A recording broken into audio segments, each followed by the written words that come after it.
Fire for your mind. Kosher Clinician. Hit that like button and share this stream if you're not a beta male. This soil would hold you forever. Some roots are meant to travel, sir. Feels like they're finally growing. Some white women both eroticized and slandered black men. For instance, in 1731, one white woman declared her desire to engage in sexual relations with a well-endowed black man. However, when caught in such relationships, these women would accuse the black men of corrupting their white womanhood. Historical records show that if accused, black men often faced severe punishments such as genital mutilation or even death by burning. Those Jamaican river rafting guys are not the problem. We need to be talking about the women. I've been on the bamboo rafting excursion maybe like 3 times in my whole entire life. And I think that people really focus up on the fact that, oh yeah, well, they are, you know, where they be trying to do this to you, they be trying to do that to you. But they only do that to you if you allow it. And I think that people miss that. Like, and it's just like with any other man. If a man want to deal with you like that, then he's going to deal with you like that. So I don't understand why people are focusing more on the fact that these men are, you know, running down on these women, and they not realizing that these women is coming from the U.S., coming from all other countries to come down there and get cracked open like a can of paint by a random, okay? And I'm not even mad at it, because Jamaican men, they are like that. Like, they are, you know, one of the best people to get your self-esteem up there. Your self-confidence, you can look like shit. They're going to hype you up every single time. My thing is, if you don't allow it, you have a lot of respect for yourself, they will not even try you. You're going BMT, you broke this story. You was the first at it. What do you know so far about this? Yeah, so far, somebody had shared the story with me like early AM. Basically, the guy, Floyd Wallace, who was, you know, attached, he was doing a lot of travel. He got caught up doing some heinous things in Brazil, specifically in Rio de Janeiro, and it looks like he was trying to get out by going to Sao Paulo. They basically got a lot of evidence that he was messing around with minors, unfortunately, man. And it's looking real bleak for him. Zoom TV News! I did my research, man. I heard that it wasn't a minor, that was a baby. Like from what I understand, allegedly it was a 6-year-old kid. Is that true? What's your intel on that? Well, that was what's stated in the article. That was evidence of finding it on his laptop or phone or something like that. But even if you read the article, they allude to it, the person being under 14. That's why I labeled it sicko, because that's some sick stuff, man, that nobody condones or anything like that. So it's just unfortunate. And they arrested him, and he's in jail right now. Police in Sao Paulo arrested an American man who was sexually exploiting children in Rio de Janeiro. His detention was at a downtown hotel. He described himself on social media profiles as a sex tourist. The text then includes a series of excerpts from a video. As soon as they entered the room, the American, identified as Floyd Wallace Jr., 29, was arrested in the Liberdade neighborhood in downtown Sao Paulo. Today, we eat and game. He threw himself to the ground and was handcuffed. The operation was carried out by teams from the Homicide and Personal Protection Department in support of civil police officers from the state of Rio de Janeiro days. According to information from the Child and Adolescent Police Station, the American is accused of raping and sexually exploiting several children. In conducting their inspection of the hotel room where he was lodged, the police found a significant quantity of electronic equipment, including files containing child pornography. They also seized a variety of items such as pen drives, memory cards, a notebook of a computer, multiple cell phones, some stuffed animals, a watch with an embedded camera, and various other telephone devices. At the start of December, law enforcement commenced an intelligence operation following a report from a ride-sharing driver. The driver stated that a user who had used a false name requested a ride with 2 minors whiners.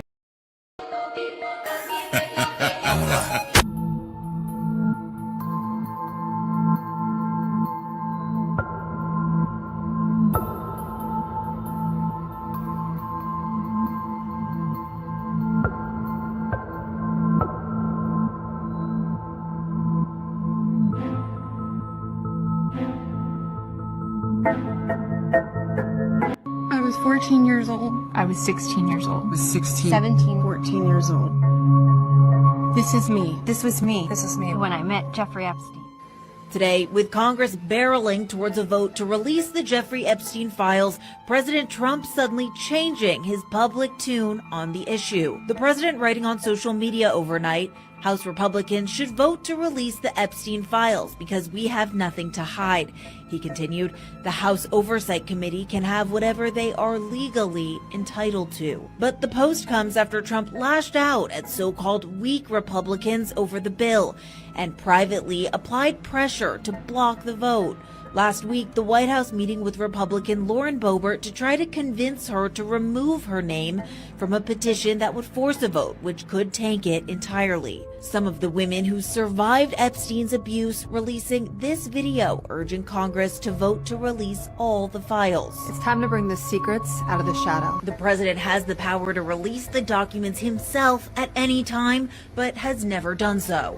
Trump was repeatedly mentioned in Epstein documents released by the House Oversight Committee last week. Epstein writing in one email about Trump that, quote, I am the one able to take him down, though the context is not clear. The White House insists the president did nothing wrong, Trump calling it a hoax. I just want to do God's will. And He's allowed me to go up to the mountain. And I've looked over, and I've seen the promised land. I may not get there with you, but I want you to know tonight that we as a people will get to the promised land.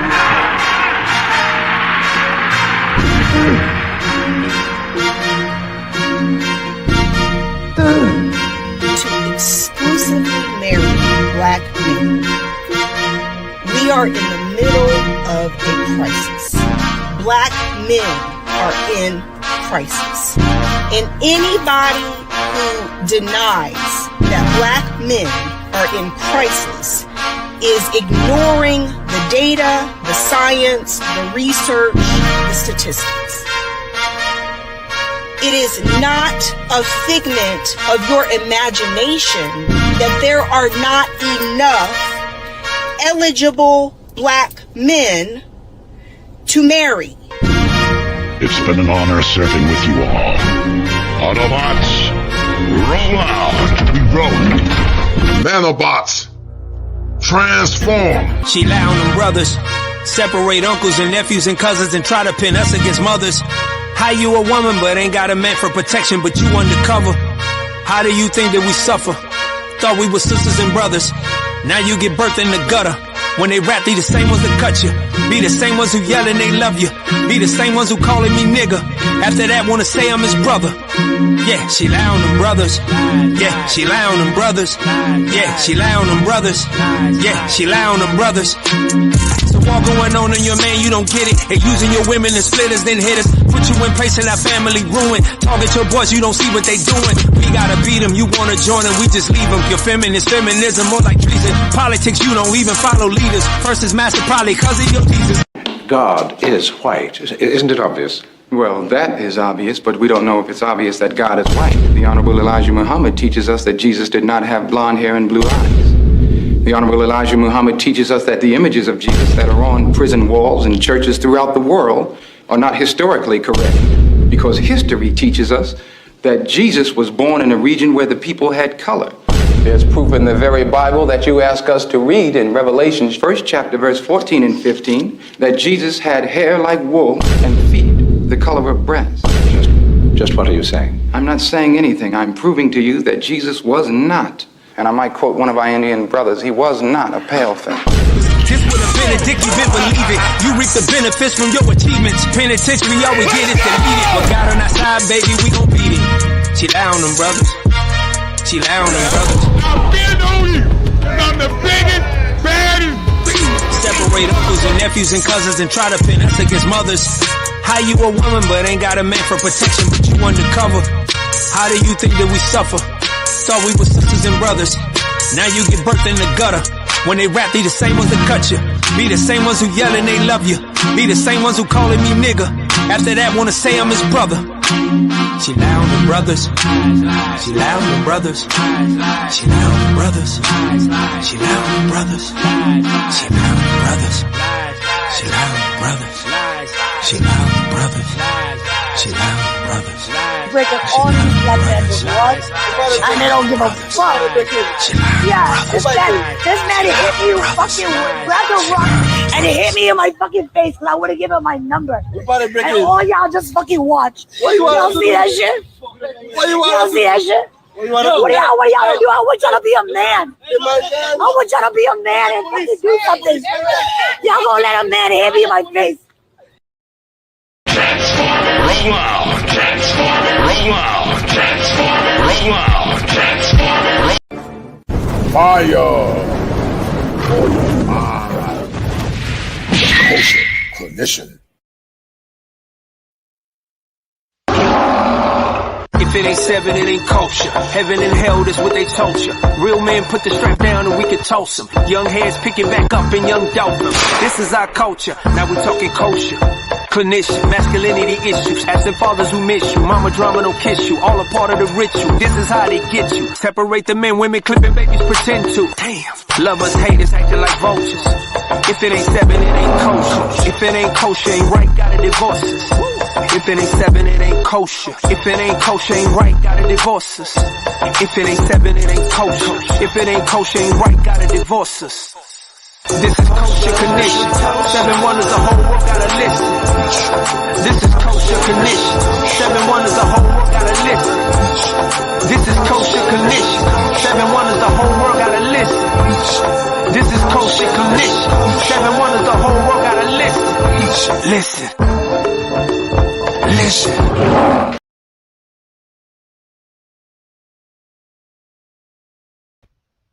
All right, guys, if y'all can hear me, hit 1. If you can hear me, hit 1. We're going to get into it, guys. I'm not going to be before you guys long. And I'm going to say it in advance, guys, happy holidays, happy New Year's Eve. Doesn't feel like Christmas, but I know it's here. And it's a pleasure to be in the land of the living. A lot has been going on this year. A lot of trauma, a lot of stress, a lot of pain, a lot of brokenness, to say the least.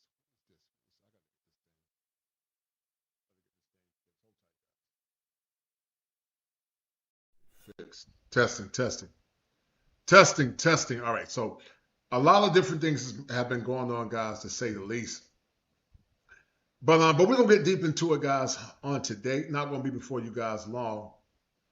And we're going to talk about this Floyd Wallace fiasco and the hypocrisy guys, that America have concerning black male agency and also men living their lives on their own terms.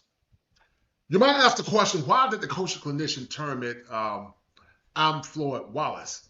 Because the same thing that people overly generalize and associate black men with is just a foretelling of what they have done or actually are doing themselves. You know, the passport bro concept has been very polarizing, to say the least. The man on the cover, Floyd Wallace, actually disassociated himself from the passport bros. But ironically, his behavior is complicit with the behavior he said that he didn't want to be associated with. And so people hate the passport bros because the passport bros symbolizes a form of male empowerment. The passport bros symbolizes the right to self-determination. The passport bros symbolizes male autonomy.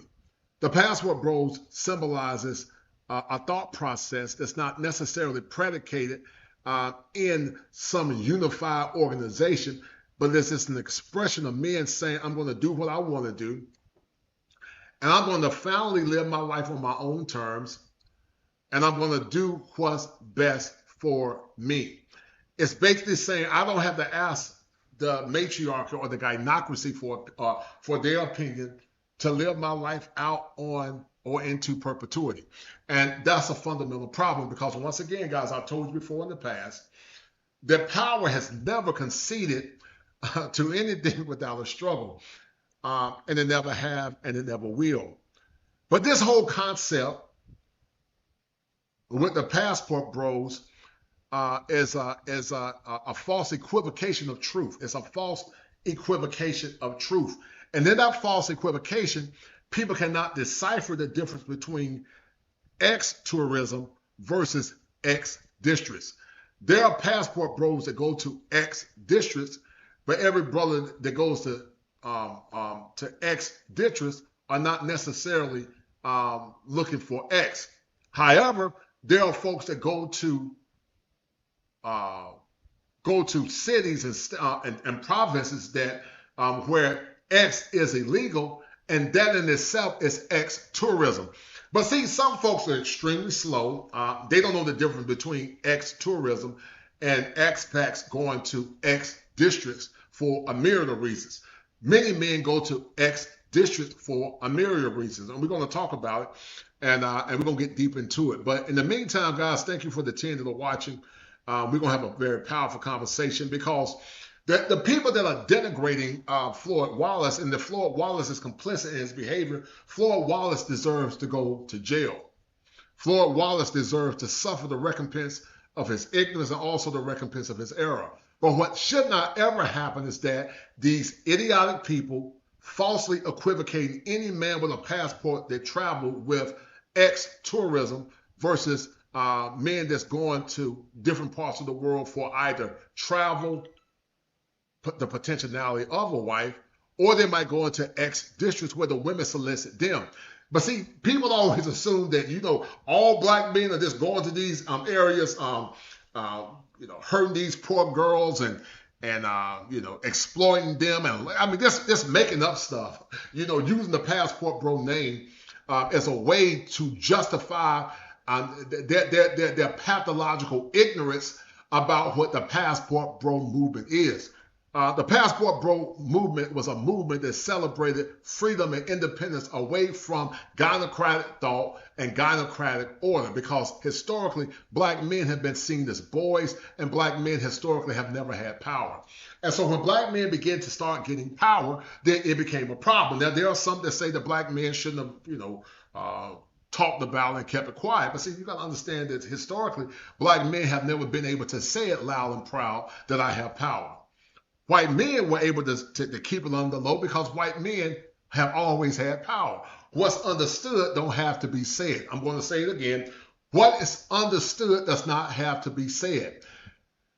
But you got a generation of Negroes and some women, and the biggest issue is not that the women are protesting it, but there's a lot of men that are attacking the sovereignty of black men. They don't like to see black men have agency. They don't like to see black men have sovereignty. They don't like to see black men have freedom of thought, because white men have been traveling for years. White men have been dealing with beautiful women for years. White men have been seeing the globe for years, and that's what they've done. And so I use Trump because Trump represents powerful, rich white men that have always had access to women. Some of it was just being able to be with multiple women just for the sake of and world travel. Some of it is exploitation. I'm not here to say that Trump is complicit in anything. I don't know. It would be improper for me to say that Trump is doing something, did or doing something illegal. So I'm not going to ever say that. But I know that the computer is biased towards Trump, and I'm going to tell you why. When I was doing this thumbnail, guys, when it came down to Trump, it did not object to President Trump, me doing a montage or a concept of President Trump. But when it came down to Jeffrey Epstein, they said, well, we can't show no example of Jeffrey Epstein because it could be damaging. And so once again, I am Floyd Wallace. The people that are talking about passport bros is Floyd Wallace. The women that are talking about passport bros is Floyd Wallace. The oligarchs that might be talking about Floyd Wallace, or anybody that's talking about the passport bros, is Floyd Wallace, because once again, what Floyd Wallace did was heinous. But the world is very hypocritical, because the same thing that they're accusing passport bros of, we're not talking about the violation of children, but it's twofold. On one end is slander, and then on the other end, it's this false assumption that all men that have passports that travel are going to countries to practice what's called ex-tourism. And once again, because they are slow, they don't know the difference between ex-tourism and they don't know the difference between ex-districts. Two different things. But, slow folks always pushing propaganda. They just say stuff just to say it because, they like clicks and views. And I take umbrage with it. Because I believe that all men, white or black, should have the power to live their lives out on their own terms. But historically, especially black men, have never had the power to live their lives out on their own terms, or to live their lives out into perpetuity. And that's the problem, because white men have been traveling for years. White men have been having power to meet different women from different countries. And so the people that are wanting to talk about the passport bros and associating the passport bros with Floyd Wallace, then they are Floyd Wallace too. All of those people are Floyd Wallace. And once again, guys, I'm going to prove it to you in a minute. But in the meantime, let me look at some of these comments. Let me look at some of these comments loud and clear. If anything,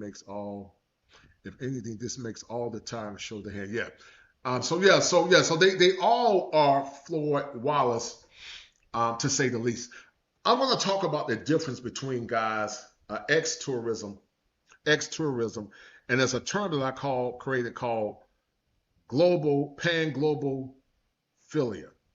It's called pan-global philia, and pan-global philia basically means that these people go abroad just for the sake of pleasure, sexual pleasure, to say the least. It's called pan-global philia. So let me show you guys what I'm talking about.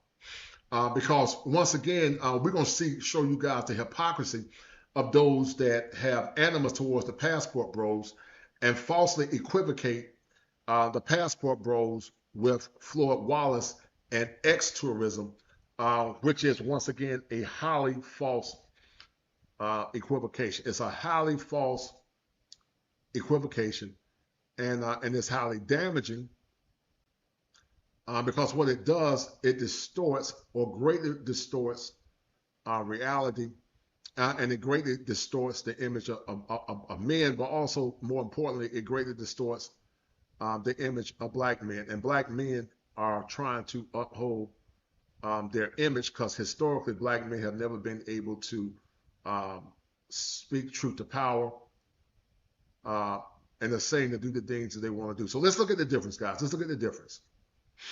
Because once again, some people are very slow. A lot of folks are slow. They don't think critically. They just say stupid stuff for likes and views. And I'm going to prove my point. So once again, there's a difference between ex-tourism and ex-districts. It's a major difference. Ex-tourists are white women going to Gambia with the intent to have X with underage men, or black women going to Jamaica to have X with underage men, or areas where it's not prohibited. That's ex-tourism. If a man, white or black, goes to a district with the express purpose to solicit X, then that's ex-tourism. But ex-tourism and ex-districts are something totally different. You can go to Thailand, you can go to the Philippines, you can go to Brazil, you can go to areas where it's tolerated. And sometimes those people might come and solicit you. And you're not necessarily going to be looking for that. They are soliciting you. And so this false equivocation, once again, is dangerous, because it's not telling the truth. And what it does is spreads false media propaganda, and also it pushes false stereotypes. I'm going to talk about the top areas where ex-tourism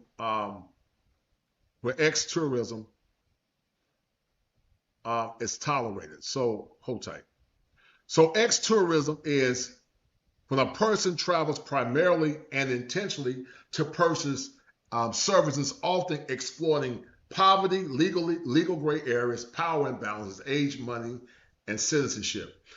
So it sounds like that Floyd was practicing ex-tourism in an area where it's loosely prohibited or loosely allowed.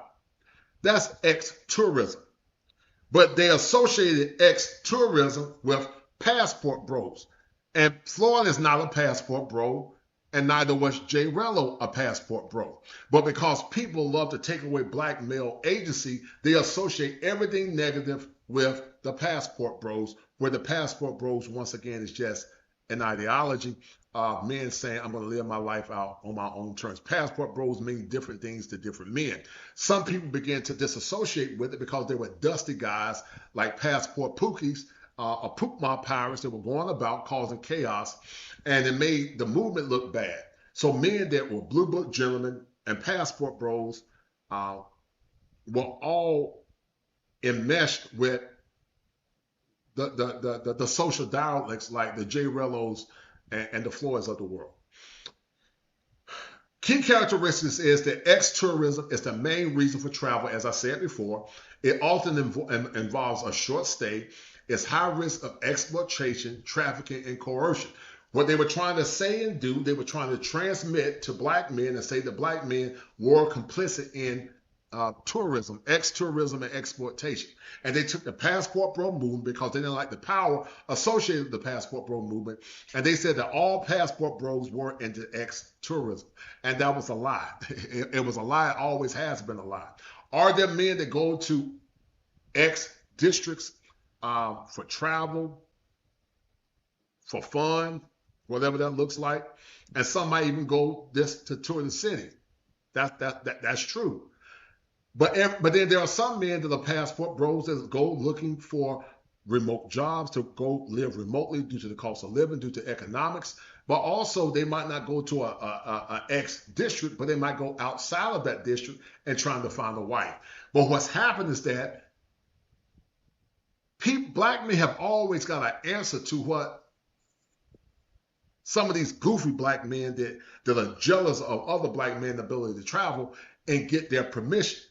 And so we understand that some women are going to be jealous, but when you got black men trying to cause chaos and not understanding what a passport bro is, it's highly preposterous, to say the least.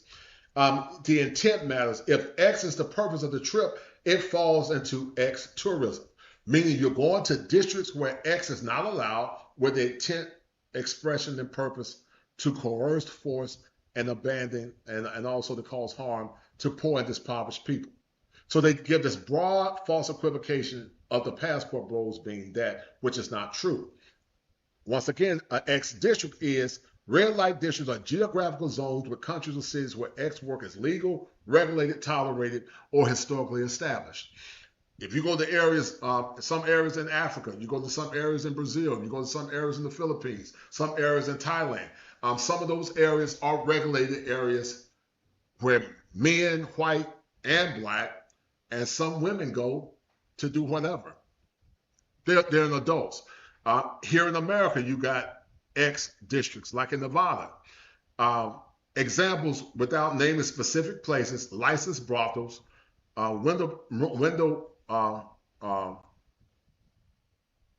peas, entertainment zones. The key characteristics, they exist regardless of tourism, of tourists. So these places are specially designated for men or women to go to these places for whatever reason. Ex-tourism is totally different than ex-districts. There are some passport bros that go to ex-districts, but that's not ex-tourism. It's legal. In those ex-districts, they're going there for, like I said, for a myriad of reasons. But once again, people falsely equivocate because they're either slow or they're being willfully obtuse. Ex-tourism, which is exploitative, which is what it appears that Floyd Wallace did.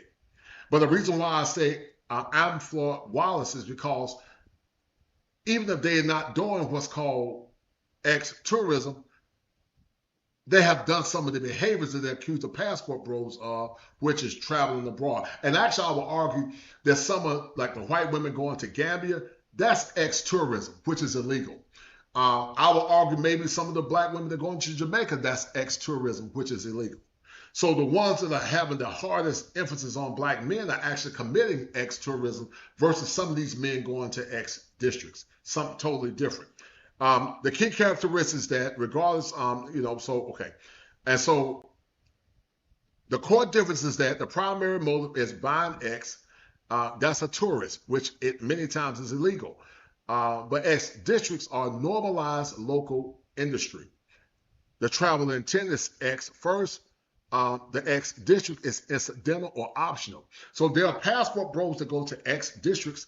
They might just go to travel, but they understand why they're in those districts. It may or may not happen. Everybody that go to ex-districts are not necessarily trying to have ex. Sometimes people just going to have fun and tour the city. But black men got to always clarify themselves to people that never cared about them, which is a problem. In ex-tourism, it's often high, and in ex-districts, it varies when it comes down to power. Ex-tourists are very exploitative, and they tend to have more power. These white women that are going to Gambia, or some of these black women that are going to exploit some of these young Jamaicans, that's ex-tourism because they have more power and money, and they are exploiting those people. Hold tight. And so countries with legal or regulated ex work. The Netherlands, ex work is legal and regulated. Famous window districts, workers licensed health and zone apply. In Germany, these are ex districts. In Switzerland, these are legal and regulated ex districts. In Austria, these are legal and regulated ex districts. But when black men decide to travel into these areas that are illegal, you got folks saying they're exploiting poor people. When many times if white men or black men, but especially black men, go into ex districts, they're the ones being exploited. A lot of men have been robbed and drugged and manipulated out of their money because they're going to ex districts, something totally different than ex tourism. But once again, the slow people don't understand. Shout out to my man Gregory Scotland showing love. He says, salute, coach. It's important for us older black men to encourage the younger black men to stand firm and don't be guilt tripped. Passport bros do need to stop explaining. Yes, and I just find it very cowardly that people get scared and say, oh, I'm not going to associate with the passport bro. You don't, if you really know what a passport bro is, you don't have to worry about saying, I don't want to associate with the passport bro. You're a grown man. If you go into an ex-district versus practicing ex-tourism, that's something totally different. If you did what Floyd Wallace did, then you're practicing ex-tourism. If you go into an area without the intent of trying to coerce or manipulate somebody, then that's just an ex-district. It's legal. But you got clowns telling y'all, telling black men not to. They say that the black men are buying box. So let's look at it. Let's look at who's really buying box. If you live in America, if you take a woman on 3 dates, then you are buying box. You are taking a woman on those dates with the intent that you're going to get box at some point. That's a form of prostitution. Versus if you go in a district, it may happen or may not happen.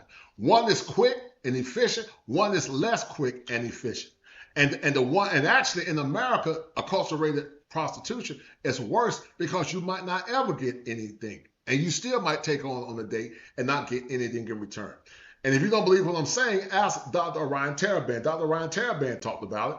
And I'm going to play a video clip of him in a minute talking about the difference, because there's a lot of hypocrisy, guys. There's a lot of hypocrisy when it comes down to black men and black Dr. explain in less than 2 minutes why gentlemen are dead and are not coming back. Good guys are gone, and so is romance. Who killed it? So that's the answer to the question that began this series. Where are all the gentlemen? They disappeared when the lady went extinct. And it wasn't men who killed her. Women have proudly fought tooth and nail to escape the social restrictions that defined that identity over the past 60 years. So what's the problem? Well, the problem is that modern women want the best of both worlds. They want the social freedom of the prophet and the respectability of the lady. And that just doesn't make sense. Like, one person can't be both a lady and a prophet at the same time. If these designations are to have any meaning whatsoever, they See, modern women, guys, created the passport bros.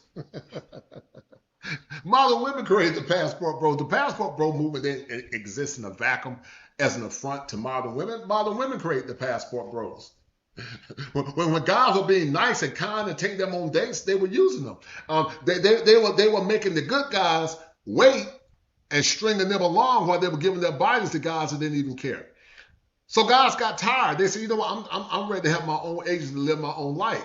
And so if I got to go on 3 days and pay almost $500 to $600 to a woman that's giving her body away for free to other men, which is a form of prostitution, then I just might as well stack my money, save my money, and travel abroad and have some fun and go into areas if I decide in an ex-district area, if I decide to go where I know I'm going to be guaranteed some cash versus going on these dates with American women when I'm not going to get anything at all.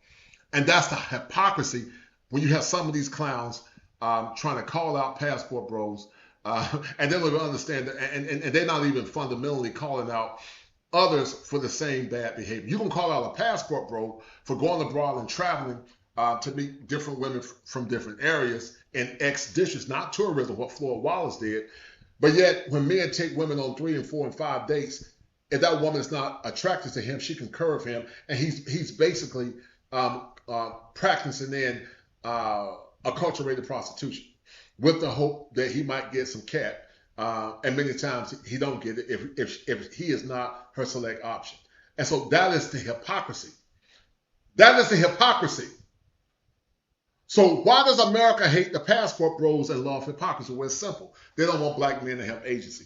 And some of you black men that are cowards and keep disassociating yourself from the passport bro movement, you're actually doing what they expect you to do. They want you to go run like a coward and hide. Because, I don't want to be a sober. No, you're not associated with because the passport bro movement is not a monolith. It's men from different parts of the world that have different expressions and doing different things. That's what the passport bro movement is. Shout out to my man Greg Scotland once again. He said that kosher Anton Daniels has become a complete embarrassment. His attack by calling traveling men the N-word and saying F them and hating on them with so-called snow bunnies. Yeah. And look, Anton, I love Anton. He's my boy, but, I was disappointed in that comment. I was highly disappointed because these conversations, once again, when you start pushing those false narratives, then you are adding to the pathological behaviors concerning black men. Because once again, if you're going to talk about black men going abroad getting cat, then you need to talk about President Trump, because what black men are doing and going to ex-district is totally different than the association of what Floyd Wallace did, which is ex-tourism, and also what Donald Trump did, which is something totally different. So if you're going to have the veracity to talk about black men traveling, you need to have that same veracity when it comes down to Donald Trump. And I'm not saying Trump did anything, but my whole point is there's always this pernicious attack on the image of black men. It's always been. It's been ever since the inception of the Americas. And what Dr. Orion Taraban is saying is highly true and very highly functional. Dr. Taraban, what he's saying is right. There's no more ladies in America. but you the majority are not ladies. But you want men to pay full price and give their hard-earned money and time in a situation where they might not get anything. And then you shame them when they decide to exercise their right and travel for whatever reason. They might travel just to see the world. They might travel to hang out with friends. They might travel for remote location, or they might travel for box. But listen, I don't condone fornication. It's wrong biblically according to the Bible. But if they're going to do it, I ain't got nothing to do with that. I don't police grown men in their bodies. That's weird to me, man. But I understand what it is. Some black men are like slave catchers. They don't feel competent unless they're looking down their nose on other men. They got to feel like they're in power, because feeling like they're in power makes them feel good about themselves, because perhaps somewhere in the backdrop, they're insecure men, because I don't care what men do. I don't tell other men what to do, and you definitely don't tell me what to do. I'm a grown man. Nobody's gonna tell me what to do. I don't ascribe to this, this black stuff where you got to be on code and tap dance. And I do what I want to do. I don't deal with some of these weird Negroes, man. I do what I want to do. I'm not gonna answer to anybody because I'm a grown man, and you don't have to answer to anybody. Need to be grounded in objective phenomena. And while it's always kind of easy for a lady to become a prostitute, it's very, very difficult for a prostitute to become a lady. It is possible, like the Empress Wu, who started out as a concubine in Chinese history, but it is much more difficult than the opposite. So let's be real. The standard template for a woman's behavior in the sexual marketplace today is to engage in casual sex without commitment through their 20s and then settle down into marriage around 30. That is, they want to enjoy the social freedom of a prostitute for 10 to 15 years, and then they want the respectability of a lady for the rest of their lives. And unfortunately, that doesn't make sense to men. Yeah, you're correct, Gregory. Yeah, Brazil is different from what I've heard, but feminism is spreading, not only in Brazil, it's spreading abroad. There are areas in Brazil that are traditional and family oriented, but it definitely have changed radically. It's changed radically, to say the least. But once again, I am Floyd Wallace. That's the war cry. The ones that are denigrating Floyd are actually Floyd Wallace themselves. And so once again, there is a difference between ex-tourism versus ex-districts.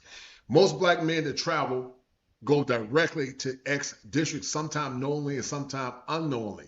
But rarely are the passport bros ex-tourists, something totally different. And that's why when you hear people trying to shame black men and trying to mock them and try to equate all passport bros with ex-tourism, that's slander and that's dangerous. Because basically what you're trying to do, you're trying to destroy the image of black men, and that's highly dangerous. And also it's highly disingenuous. It's highly dangerous, and also it's highly disingenuous. Highly dangerous, and also highly disingenuous, because once again, ex-districts is totally different than ex-tourism. Ex-tourism is illegal with the intent for to go places for X. That's what Jay Rello has done. That's what Floyd Wallace has done. But ex-districts may be intentional, it may not be intentional. Other countries where X work is legal or tolerated in specific zones. If you go to Japan, most of the cities in Europe, if you go, you'll go in X zones. If you go to Japan, countries where X work is legal or tolerated in specific zones, direct and it's illegal. Direct P is illegal. Adult entertainment district legally operate via loopholes. Strong zoning and licensing. And there are some areas in Japan where with loopholes it's legal. And Thailand is technically illegal, but widely tolerated and regulated informally. Well-known entertainment districts. If you go to Thailand, there are well-known entertainment districts that are ex-tourist districts. So basically, you can be touring a city, and in the process of touring that city, you might be in an ex-tourist district. But you got men that are in exless marriages. They ain't getting no intimacy. They got to work like a dog to get some form of intimacy. And then people assume that men that travel can't get women their lanes. And it's weird and stupid because that's not true. It's not true at all. There are men that are highly successful men that travel, and they were dating American women prior, but they just don't deal with them anymore because they're not feminine. They're very masculine. They're very entitled. And what guys are saying, if I'm going to spend money to go on a date, I can just take my money and save it and travel and just let my money do what it do. Mexico, laws vary by state and city. Official red light zones in some municipalities, health card systems in certain areas. Colombia is legal for adults. It's designated tolerance zones. Workers are often registered. So once again, when men travel to Thailand, Colombia, Brazil, there are zones and areas where it's legal. So that's not ex-tourism. But these idiots go and say, oh, they're going to exploit those poor women. That's a lie. That's not true. It's not true at all. Some of y'all are slow. That's not true. I've spoken with guys that are well-traveled. I know some guys that are well-traveled. That's not true. Actually, men that go into these areas, American gringos, they are the ones that have to be careful because they can be exploited. In a lot of ways, Americans are being exploited when they go to other countries. I just got back from San Juan, Puerto Rico with my dad and my sister. My father, my 18-year-old dad and my sisters, we all went to Puerto Rico. We went to St. Lucia, St. Martin, Barbados, St. Kitts. And when American tourists go to certain countries, they actually charge Americans more. So Americans really are the ones being exploited. They manipulate Americans all the time. And sometimes they would try to kill you for the sake of controlling power. In Brazil, selling cat is legal, but brothels are illegal. So in Brazil, they can sell cat. So how somebody exploiting somebody where it's fair exchange? But in America, you got the acculturated prostitute because you're coming to America with the assumption that you're going to be intimate with somebody, but it's not a guarantee. So you shame black men that are average, hardworking men that the women don't want anyway. And now they exercise their option to travel abroad, and it's a problem. Then you try to shame them again because it's about power and control. Countries where blank is criminalized, but red light areas exist de facto. It's the Philippines. It's illegal but tolerated in nightlife zones and strong tourism overlap, as some Dominican areas are as well. So once again, there's a false equivocation between ex-tourism versus ex-districts. I'm going to say it again for those that are slow. Ex-tourism is highly pernicious with the intent to exploit or use minors and also to exploit and more or less use what's called a power differential. That's not what passport bros do. But there are passport bros that go to different, that tour, and they may be in ex-districts. And while they're in those ex-districts, they may get involved with women in those areas, or they may or may not come to some kind of negotiation, or they might travel, or they might go for remote jobs, or they might go outside of those tourist districts to look for wives. But men got to always equivocate themselves to people that never equivocate themselves to them. And that's why I say they are all Floyd Wallace. The white women going to Gambia is Floyd Wallace. The black women going to Jamaica is Floyd Wallace, because that's ex-tourism. They're going with the explicit intent many times to have X with those men. That's the difference. Where a passport bro, many times are going into X districts. And folks don't want to hear that. They don't want to hear that part of the truth. They don't want to hear that part of the truth. Now, I created a term called pan-globophilia. I call it pan-globophilia. It basically means that the word philia comes from the word pleasure.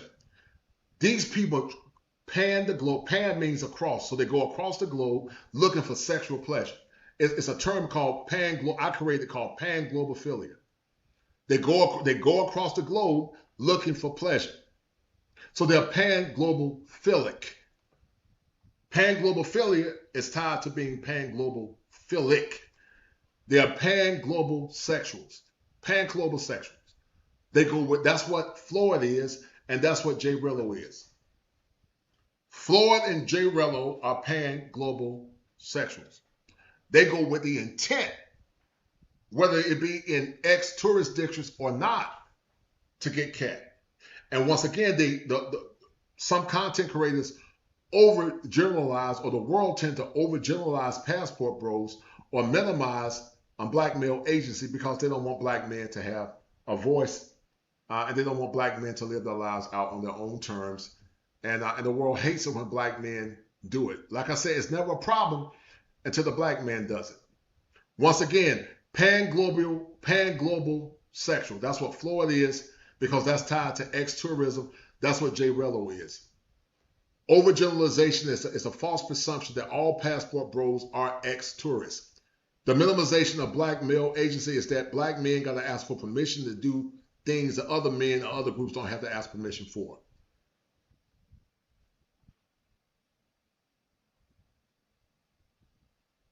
That's how they see some of you black men. Let me tell you something. I wish a man would damn try to tell me what I'm gonna do. We would probably end up getting into a fight. I don't listen to other men. I don't tell other men what to do, and you ain't gonna tell me what to do. I wish a man would tell me at the age of 54 how to live my life. They would get their chin checked. And some of the men that are trying to tell you what to do, they're ignorant. They're incompetent. But they're trying to tell you what to do. They're trying to tell you what you should do. I respect other men for living their lives. I don't tell other men what to do. I'm not, one thing about the black community that I hate, we'll get 1 or 2 or 3 so-called intellectuals because they got influence, money, or claim, and then all of a sudden they know everything and they're supposed to be able to tell you how to live your life and you're supposed to listen to them because they got power, money, or claim. There are people that got money and power and they're ignorant. They might know how to make money, but they don't know all the nuances of different dimensions of life. I'm a licensed therapist, but I don't know everything. I don't mind saying I don't know everything. But people don't want black men to have power because what it does, for a long time, black men have been framed in narrow roles to be dependent on the validation of others, confined socially, economically, and geographically, and being reactive instead of autonomous. When black men travel freely, choose where they live, or decide to build wealth, it breaks the script. Any group gaining agency outside of the expected lane tend to get pushed back. So these men are basically slave catchers. They're plantation pirates. Because in their mind, unless you ask them, because they're better than you, you're not supposed to go anywhere unless you get their permission. And once again, I'm going to show you guys that this is not consistent with the passport bros. Once again, Floyd and Jay Rillo are pan-global sexuals. And their behavior is tied to some condition that is not in the DSM-5 called pan-globophilia. They go across the globe with the express intent to get pleasure through sex. But that's not the passport bros. Because that's ex-tourism versus going to ex-districts. But people keep pushing these false narratives because they don't want black men to have power. Some people love to see black men under them because that makes them feel better. The black field hands that were part of the subjugation of black men, many times, they will actually call black men the N-word because that made them feel like they were powerful. There are black men that want to be like Mr. Cartwright. Just like there are black women that want to be like Miss Cartwright. There are black men that want to be Mr. Cartwright because in their mind, white is right and white symbolizes power. And the black man is a reflection of the hatred that they see in themselves. So once again, I am Floyd Wallace. I am Floyd Wallace. And also Donald Trump is Floyd Wallace. Even though we're going to say allegedly he's Floyd Wallace. Let me say that.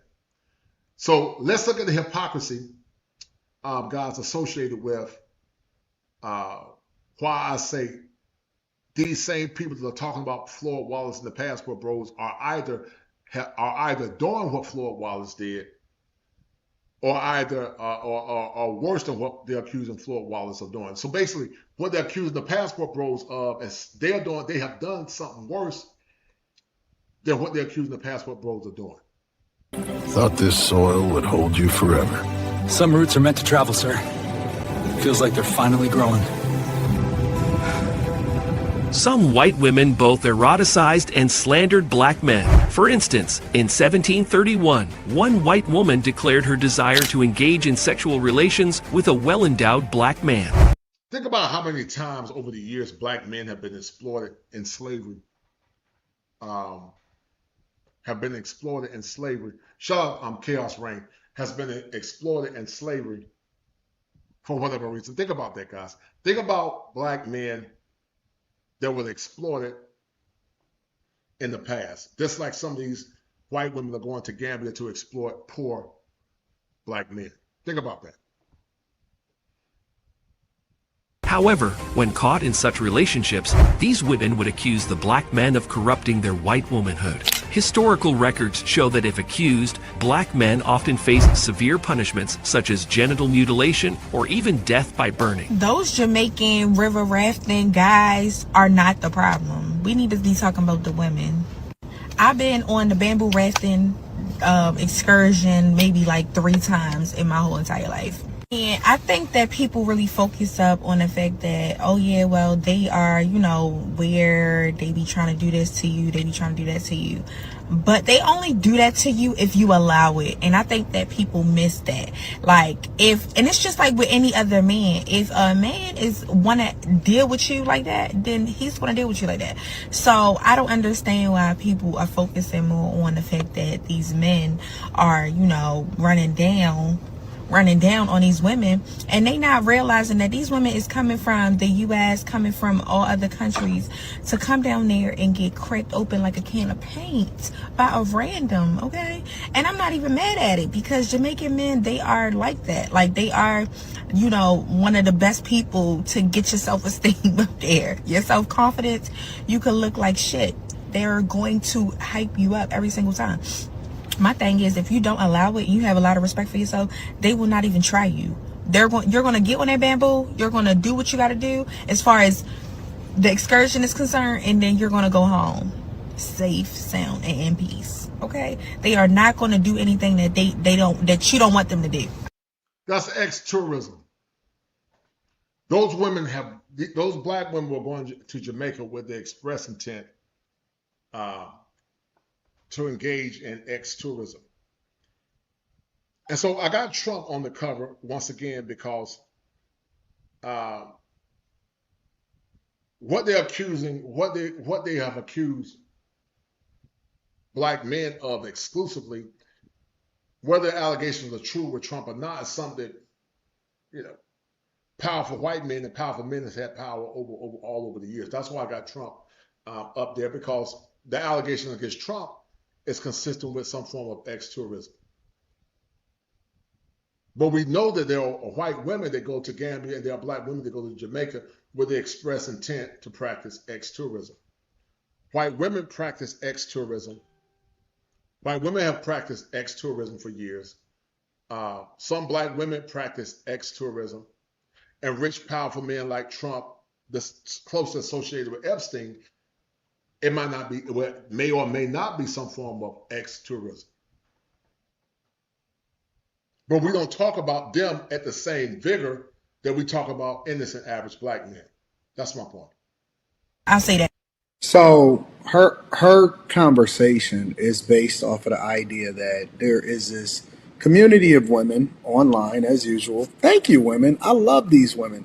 I love the fact that women continue to discuss their issues openly about why they are so busted, dusted, and disgusted, because it actually allows for us to learn even more, or to use this as a jump off point to illustrate some stuff. So now, I've always kind of seen this. I thought that this was like a white woman thing largely, and of course I'm familiar with the fact that a lot of these chicks are basically going out of town to get cracked, to put it lightly.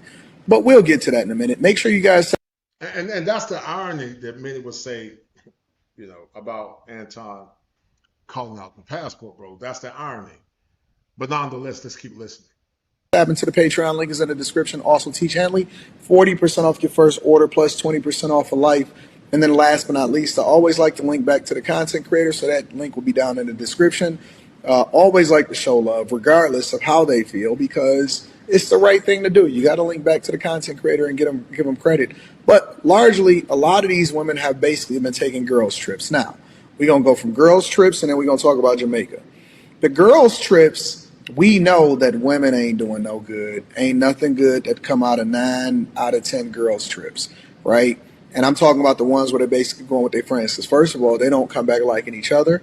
Second of all, they don't come back liking each other. And third, most of the time, it's always some that's a part of the group that got took home by some random dude and then left their home girls. They don't know. Gambia wants old British women to stop. Now think about these Gambian white women that are going to, that's why I say it's hypocritical to associate the passport bro movement with ex-tourism, when many times passport bros are not complicit in ex-tourism. They're just traveling where they might be in districts. Districts and tourists are something totally different. But where's the same vitriol for these white women that have been doing it, literally going to areas for the exploitation of poor black men? Or some of these black women going for that. Where's the same vigor? And we don't have the same vigor. That's why I say I am Floyd Wallace. Or the rich, white, powerful oligarchs that do the same thing. But yet, for some reason, it's okay to assail passport bros. Coming for sex in the country. The Gambia has issued a warning to old women from the United Kingdom who flock the country to find toy boys to look elsewhere. West African country has been known in recent years for its sex-up reputation, where older British women... That's in Gambia. British and some German women are going for ex-tourism of poor Gambian boys. But once again, where is the vitriol for that? Where are the bigger content creators calling out that, but also calling out the allegations of Trump and Epstein? Once again, rich, powerful white men have been traveling and having their fun with different ethnicities for years. Some of it maybe was tourism, ex-tourism. Some of it was just being in ex-districts. White men, once again, then broadcast it because what's understood doesn't have to be said. But black men, because they never had power, once they got the power, they were jumping up and down because they never had power. And will typically go on holiday in search of younger men. But Gambian officials are putting a stop to this industry, having announced they want to end the habit of people heading to the country with the sole aim of just sex. Speaking on the menace, the director of the Gambia Tourism Board, Abubakar Kamara, said, and I quote, "What we want is quality tourists. Tourists that come to enjoy the country and the culture, but not tourists that come just..." So once again, tourists to enjoy the company, the culture, and the company. And you're right, RBG, it's scapegoating. That's exactly what it is. That's an ego defense mechanism called scapegoating. You're 100% correct. Black men are the scapegoats because they don't want black men to have power. But these white women have traditionally gone to Gambia not to see the city, but to see the men and to exploit those men because they are poor. But where's the outrage? But yet they want to silence the passport bro movement, and I'm going to show you guys how fundamentally that's an issue. Hold tight. For sex. Kamara explained that the former British colony aims to now move away from older female tourists in a bid to shift its reputation, which has previously been dubbed as a real-life tender dream for geriatrics by some. Gambia gained independence in 1965, with sex tourism making an increase in the 1990s after Thomas Cook launched budget tours and cheap fly to the destination. Young sex workers, otherwise known by locals as beach boys, have long been reported escorting older women. Once again, the false equivocation that passport bros are ex-tourists is what they are claiming. And then also they're trying to silence men that might be in ex-districts for what they do with their money. And many times, if you deal with the typical American white woman or black woman, you're actually practicing cultural prostitution. That's the hypocrisy. Women out of clubs to spend the night together. Most Gambian men who do work with older women in this way have been reportedly enticed into the industry by lack of jobs and low wages in the country, where they can instead earn £200 for just 1 day of work, which equals a month's salary. They are said to search the white sand beaches for older women who hail from the Netherlands, Sweden, and Germany, as well as the United Kingdom. A few of the encounters are arranged online before the women arrive.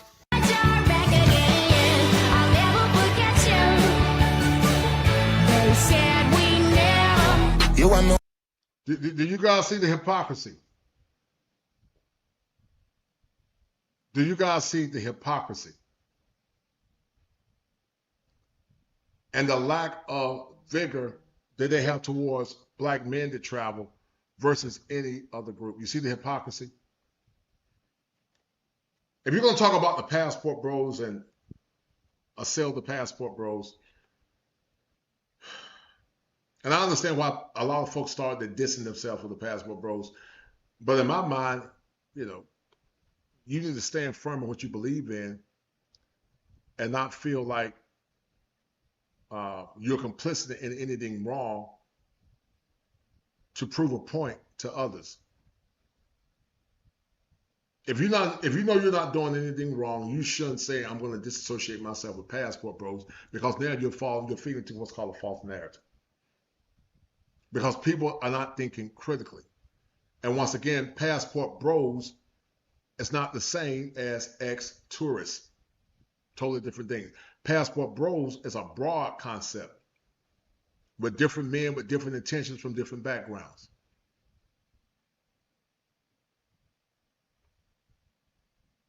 But we don't talk about that because the world loves to silence the freedom and the agency of black men. They want to silence it. They don't want you to have any agency. They don't want you to have freedom. The only freedom you get is the freedom they give you. And then when you break outside of that mold, then all of a sudden it's a problem. I understand why men begin to talk about being passport bros and they were proud and they were out loud, because they never had power. Dr. Glasser said that needs drive behaviors. White baby fuck a color code. You think shot like me gonna load. Tell me I'm lying. Most women go to Jamaica to cheat, to have an affair, to bring a man back from Jamaica to America. Tell me I'm lying. I want a guy that is 25 or 26. So once again, where's the same vigor? You got older women, exploiting younger men, but nothing is said. But then soon as an older man dated a younger woman, he's a president. What Floyd did and what Jay Rello did is ex-tourism. It was ex-tourism in ex-districts. They created ex-tourism in ex-districts versus passport bros being in ex-districts, but not necessarily are ex-tourists. That's a succinct difference. 6 years old, I'll spoil you, I'll buy you all the Jordans that you want. I mean, I'll give you whatever you want for pocket money. Like, I'll put you up, I'll pay your bills, I'll do everything for you. If you want me to love you, just love shopping. I'll take you shopping all day, all night. Like, yo. And after I shop for you and stuff like that, I want you to hit me, because that turns me on. I want you to choke me. I want you to put candle fat all over me and stuff. I want you to whip me. I like the tickler too, the feathers. I don't know if any of you guys, Jamaican guys, like the tickler with the feather tickler. But see, we don't see. Women are playing chess while men are still playing checkers. You hear what this woman is saying? But once again, why does America hate the passport bro and love hypocrisy? That's hypocrisy in its finest. That is hypocrisy, guys, at its finest. Thank you, Bossellini. Thank you, brother. That is hypocrisy, once again, at its finest. That's hypocrisy.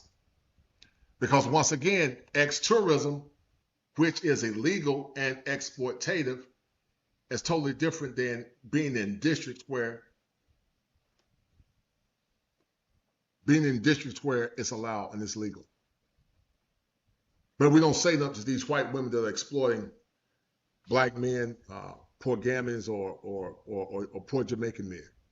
We don't say nothing to them because, once again, it's never a problem till the black man does it. When you go, but anyway, yeah, I'll shop for you, I'll take care of you, I'll give you whatever you want. I want a Jamaican to spoil, because I'm a Jamaican and I want to spoil a Jamaican. You can bag my face and take care of the rest, but yo, I want to spoil you, baby. Whatever you want, you can have my card. Now I want to show you guys something else. I'm going to show you guys once again the difference between, I'm going to go right back to it again and explain the difference between ex-tourism versus ex-districts. Once again, ex-tourism is illegal. Ex-tourism is illegal. Shout out to, let's learn Spanish. Shout out to that brother. Ex-tourism is illegal,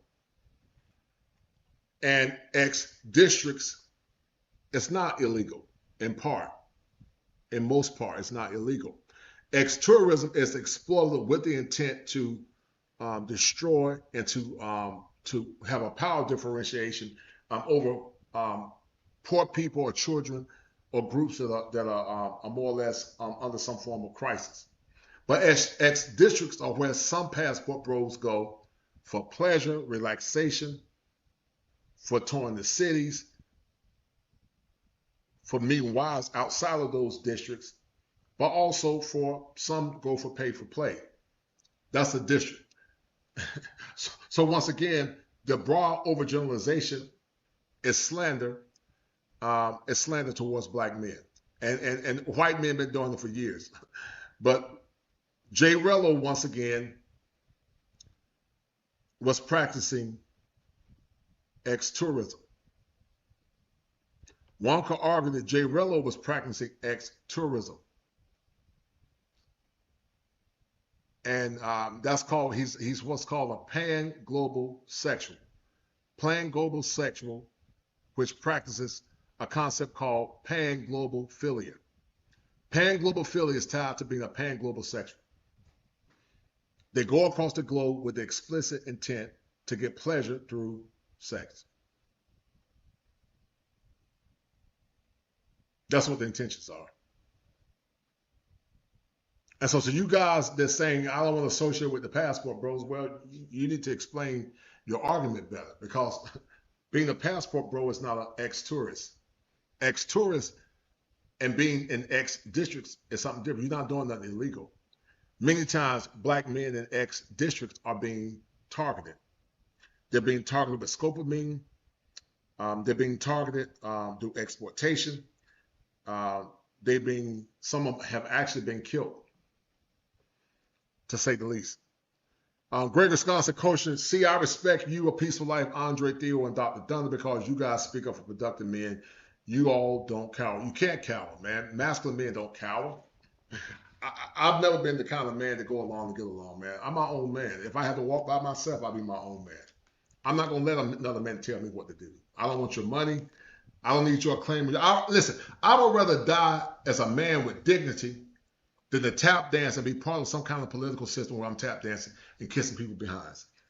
We can have a divergence of opinion, but I got all my stuff from the mud. I'm an accomplished man. I'm highly educated. I'm still trying to grow this YouTube channel. I'm going to grow it at some point. But if I never grow YouTube, I don't care. I'm not going to compromise who I am as a man trying to damn fit in. I ain't trying to fit in with nobody at this stage in my life. You're not going to tell me what to do, because you're not that important to tell me what to do. The difference between me and a lot of men, I'm a free thinker, but also I'm a critical thinker. Most people are not critical thinkers. Some people get on YouTube for clicks and likes, and they'll say anything. I'm not going to do that. Do I want to be successful on YouTube? Yes. But am I going to strive to have ethics? I'm going to strive to have ethics. So that's the right thing to do. It's tempting, but that's the right thing to do. So once again, pan-global sexual is what Floyd and Jay Rello is. They're pan-global sexuals. Pan-global sexuals, they have a condition called pan-global philia. I created that term. And when you hear me talk in the future about the passport movement, there's a stark difference between pan-global philia versus ex-tourists. And you're right, we're free men. You don't have to answer to anybody for nothing. You're a grown man. I'm not going to tell another grown man what to do with his body. That's between him and God. If he's fornicating in ex-districts, then that's his right. Shout out to Marie St. Blanc. Yes, keep your ethics, coach. Interesting topic. Thank you, ma'am. Appreciate it. Thank you, ma'am. But that is the succinct difference between a passport bro versus those that are complicit in ex-tourism. Black men are sovereign men. You don't have to answer. You ain't got a damn bow down to no other black man. Ain't no other black man got a right to tell you how to live your life. And with the same vigor that they attack you, you should have the same vigor in the response. But some of you say, oh, I'm not going to be associated with the passport bros. Well, why not? You ain't doing nothing illegal. Now, if you're doing what Floyd did or what Jay Rello did, then you should disassociate yourself. But the crazy thing is, Floyd was doing the thing that he accused the passport bros of. That's how hypocritical it is. So let's look at President Trump. Once again, I'm not saying President Trump was complicit in any crime. But let's be real. White men with money and power has had women for years. It ain't enough for white men with money and power to go to X districts and also to get cat. They've been doing it for years. White men have been passport bros or passport gentlemen for years. They've been doing it for years. But it's a problem when the black man does it. It's always a problem when black men try to exercise their freedom. Black men got to always ask permission from the field hands to tap dance for black women and also for white men. They got to ask for permission. Oh, boss man, can I go to Brazil? Can I go travel and meet other women? Because I'm paying for box. Because what they don't understand, guys, is this. Black men are highly venerated. Now, that man in the middle would be my son, man. He would be a young coach. That would probably be my son if I had a boy. That's what my son probably would look like. But white men historically have been the most powerful as it relates to power. White men have always had power. Trump got power. But some of those white men with power are Floyd Wallace. Because they have been, the allegations against Trump is complicit in the exploitations of women. I don't know 100%. So once again, I'm not saying Trump did this. I'm not saying he did it. But those are allegations, just like there are allegations with Jay Rello. Shout out to my man Bossolina. He said, "You are speaking too much truth. Refreshing to hear someone speak up and not cower. If I cover this topic, this is the route I would take unapologetic." No doubt, man. That's what you need to do. When you know you're doing something, you're not doing nothing illegal, when Jezebel was coming against the prophets of God, there was one by the name of Jehu that sounded the trumpet, and Jehu never cowered. He just stood firm in his convictions. But what Jezebel and those that want to control black men do, they will have false allegations, because the Bible said that Lucifer is the accuser of the brethren, so that you'll run and run in fear. You don't have to run in fear. You don't have to run in fear when you know what you're doing, what's right. But historically, white men have always been seen as the most powerful, even though they might not look as good as other ethnicities. Because they got money and status, white men are seen as the most powerful. But the most desired many times are black men. As I told you, y'all saw the clip a minute ago, black men are, whether it's true or not, are seen as being very masculine. Some associate black men with being hyper-aggressive. They associate black men with being more dominant in the bedroom or having a bigger phallus. And they say that black men tend to be more attractive because they exude truer masculinity. That's some black men. I'm not saying the white men don't have it as well, but white men are normally seen as more powerful because of money and status. Black men, a lot of times, are the most desired when it comes down to sexual rigor, sex appeal. And I would say that Asian men are probably the least desired or the most neutral. Some see Asian men as the least desired, and some see Asian men as being more neutral. But trust and believe, where white men might have the power and status, black men got the masculinity, and they're more sexually desirable for some, for many.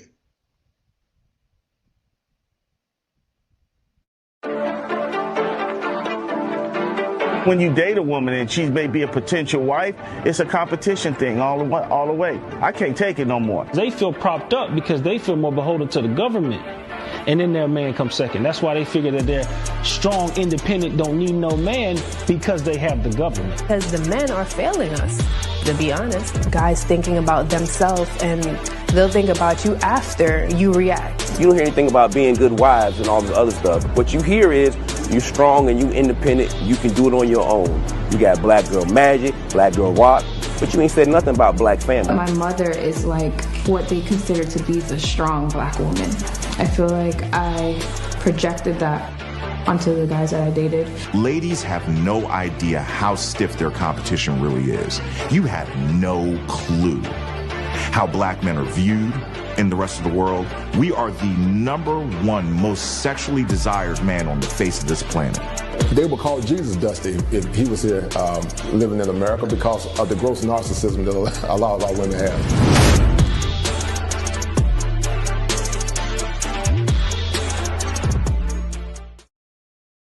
I want to send a special shout out to this brother. He was so kind, man. He hit me in the head this morning. And if you're listening to Wall Report, man, I really appreciate it, man, for your kindness, your unwavering support of my channel. I really appreciate it, guys. I'm trying to grow my channel. I'm trying to do a lot of different things. But I do still want to be unapologetically masculine. Do I want to grow on YouTube and make money? Yeah. You don't want to just work hard, man, and don't get money. I don't do YouTube for free because it's part of my part-time job. I am a licensed therapist, but I do want to do well. I didn't get in this business to be average, man. I want to be successful, but I want to also strive to be ethical too when I can. But the #1 sponsor, hold tight. The #1 sponsor, this brother blessed me this morning, is the Wall Report. And he hit me in the head, guys. The Wall Report hit me in the head big time, man. I'm forever grateful. And so, guys, special shout out to the Wall Report and also Gregory Scotland has been the #1 sponsors of the stream. But the Wall Report, because he blessed me earlier today, is being the #1 sponsor. So shout out to the Wall Report, as he is the #1 sponsor of the stream. The Wall Report, guys, hit me in the head with $120. Shout out to the Wall Report for that $120 super chat. Shout out to the Wall Report.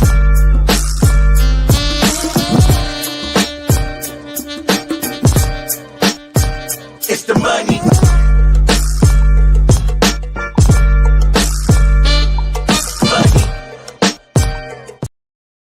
Shout out to the Wall Report for that $120 super chat. He's the #1 sponsor of the stream.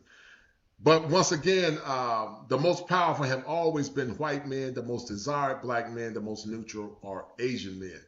That's what some would say. Black men have always been seen as sexually astute, masculine, attractive, dominant. So I'm not saying white men don't exude that as well, but white men have always been seen as the most powerful because they've always had the money and the status. But there are some white men that are intimidated with the myth that black men are bigger, more well endowed than them. And to the point, if their woman get with a black man, they don't feel like they can compete because they're scared that that black man has blacked his woman out. They don't have to thought their white wife, their white girlfriend been blacked out. So they say, I can't come behind the black man. Some of it's racism, but they say, I can't come behind the black man because she's been blacked out. I can't deal with the anaconda. So they don't want to deal with the black man because of that. But once again, shout out to those men. Also, guys, I'm going to show you something else about what I think the Passport Bro movement is. Because once again, you keep hearing a lot of different things about what the Passport Bro movement is. It's not what people think it is, but it's just false equivocation to the point that people want to disassociate themselves because, in my mind, they're cowards to some degree. You ain't got to disassociate yourself from nothing if you know you're doing what's right. You ain't doing nothing wrong. Why do you care? Well, I don't care what other. At 54, you think I care about what other men think? Well, I could care less what other men think. As long as you stare in my face, as long as you don't get in my face, because if you get in my face, you might get this work. But I don't care about what no other man think. I don't tap dance about to no other man. I'm my own man. Always have been my own man. I'm gonna die my own man. My personality is too strong to be damn tap dancing and doing what other men want me to do. I'm not doing that. I do what I want to do. I don't deem too many men as brilliant as me. I respect most men, but I bow to none.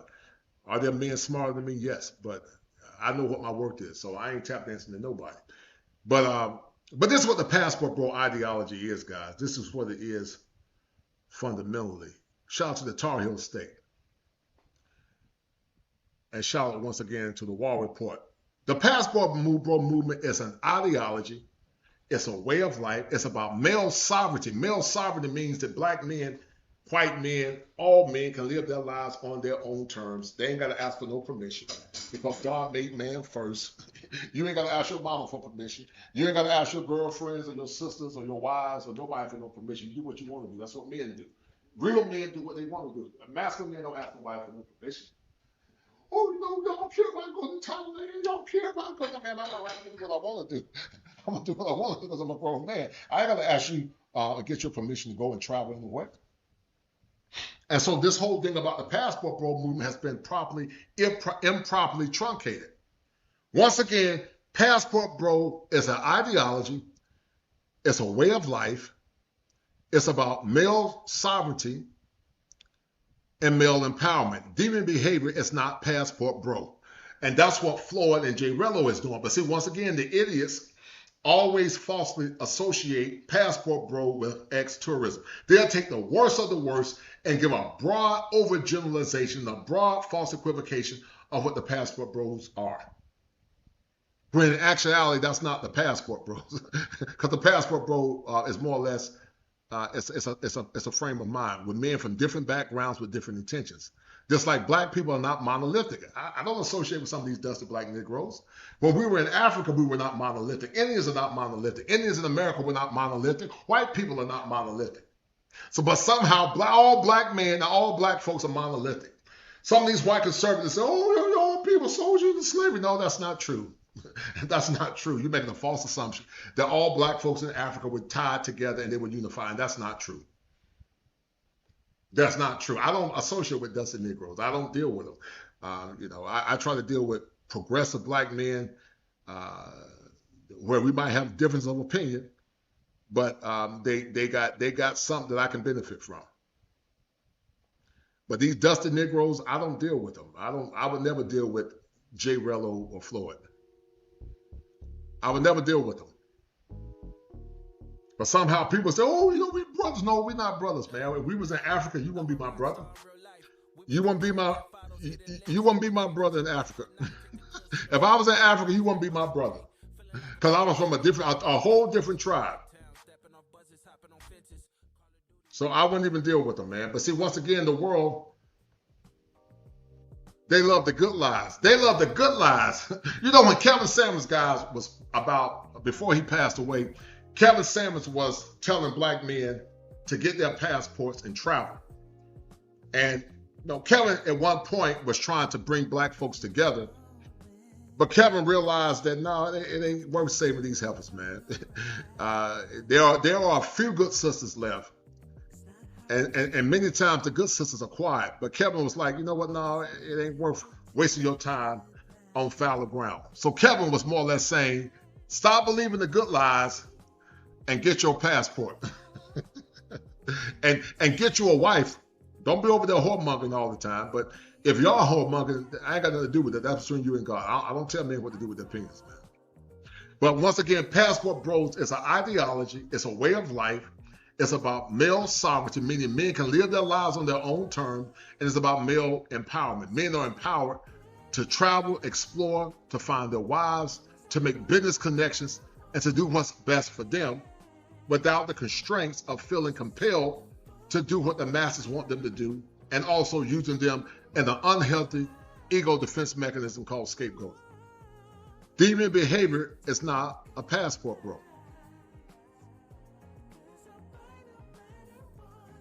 Deviant behavior is not a passport bro.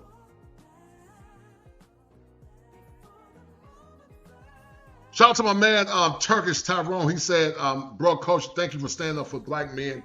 On BMT, I said, black passport bro equals euphemism for straight black American men. Yes, sir. I hope black men see as a psychological warfare and image destruction that it really is. Yes. They don't want black men to have sovereignty. They want black men to be quiet, have overseer Negroes that tell them how to think and do because they got money or power. And the buffer class Negroes, some of these buffer class elites, and not going to tell me what to do. I'm going to do what I want to do.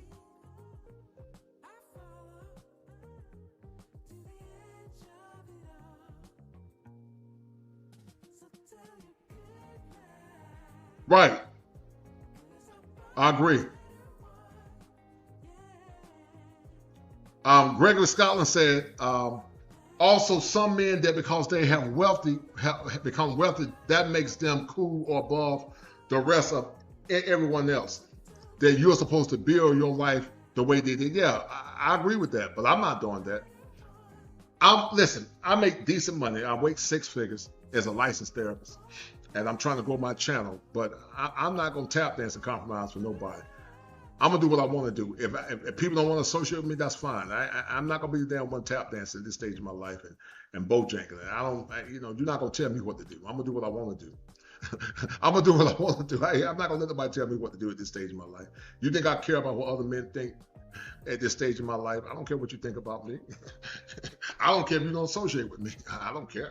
As long as you don't get in my face, because you get in my face, you might get your chin checked. As long as you don't get in my face, because just because I'm a therapist, I'm still a man. I'm still a man. Don't think just because I'm a therapist, I'm a sucker, because you can get your chin rocked if you get in my face. I'm going to show you guys some, guys, because the good lies is destroying a lot of black men, is destroying the image of black men. Let's look at President Trump.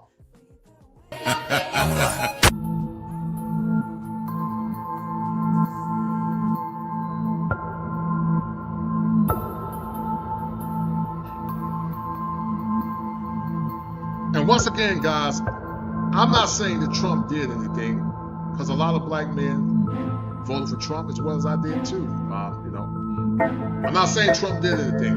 I was 14 years old. I was 6. This is not an indictment on President Trump. I'm not here to indict Trump. I don't know if he did it or not. But my point is, Trump is, if the accusations are true, then Trump is Floyd Wallace. And if that's the case, the same people that call out black passport bros and men that are traveling, you need to call out Trump with the same vigor. You need to call out white men with the same vigor. White powerful men like Epstein. Do podcasts and shows talking about white men and how they're causing chaos. But see, they're not going to do that, because it's easier to pick on the black man because to see the black man as being powerless. They won't deal with powerful white men that way because they're scared of the repercussions. But it's easier to pick on black men because black men is a reflection of their internal struggles that they see in themselves. They see black men as a projection of the internal struggles that they see in themselves. And many times they don't see themselves as being anything worth having any kind of vigor for. So once again, white women that go to Gambia is Floyd Wallace, ex-tourism. Black women that go to Jamaica is ex-tourism. Most passport bros are not ex-tourists. They're expats that might be in ex-districts that are legal in many parts. Many parts, they are legal. And many times, the black men are the ones getting exploited. The women aren't getting exploited. They're actually trying to exploit the men. From the conversation I've had with men, to the point many are losing their lives to being scoped to death. 16 years old. I was 16. 17. 14 years old. This is me. This was me. This is me. When I met Jeffrey Epstein. Today, with Congress barreling towards a vote to release the Jeffrey Epstein files, President Trump suddenly changing his public tune on the issue. The president writing on social media overnight, House Republicans should vote to release the Epstein files because we have nothing to hide. He continued, the House Oversight Committee can have whatever they are legally entitled to. But the post comes after Trump lashed out at so-called weak Republicans. Oh, yeah. I believe that, Gregory. I believe a number of women and men unsubscribe themselves because you were strong. Yeah, I know. I understand. I know that's the risk that I take. And like I told you, Gregory, it's hard, man, because you want to keep your subscribers and make them happy because really content is about the subscribers. So I understand that. But how much of yourself do you compromise for the sake of keeping the subscriber? That's the dangers to it. And I've told you, Gregory, before, doing this business is hard, man, because, it's just in my personality to speak out loud, man. It's part of my nature. I'm going to say what I want to say. I know it gets me in trouble sometimes. I know about YouTube politics, but I think you're right. That's why some did unsubscribe. I agree with you, man, but it is what it is, man. Shout out to the Pookie and Ray Ray show. Salute to that brother. He said that I think a key reason why a number of women and a few men unsubscribe from their channel because you were strong, consistent in your message about men traveling. Yeah, why not be consistent, man? I know that YouTube is about numbers and, playing the game and saying what you need to say. I get that. If I wanted to, I could compromise. Have I been tempted? Yeah, nothing wrong with being tempted. But I try to stay the course, man. I strive to. Republicans over the bill and privately applied pressure to block the vote.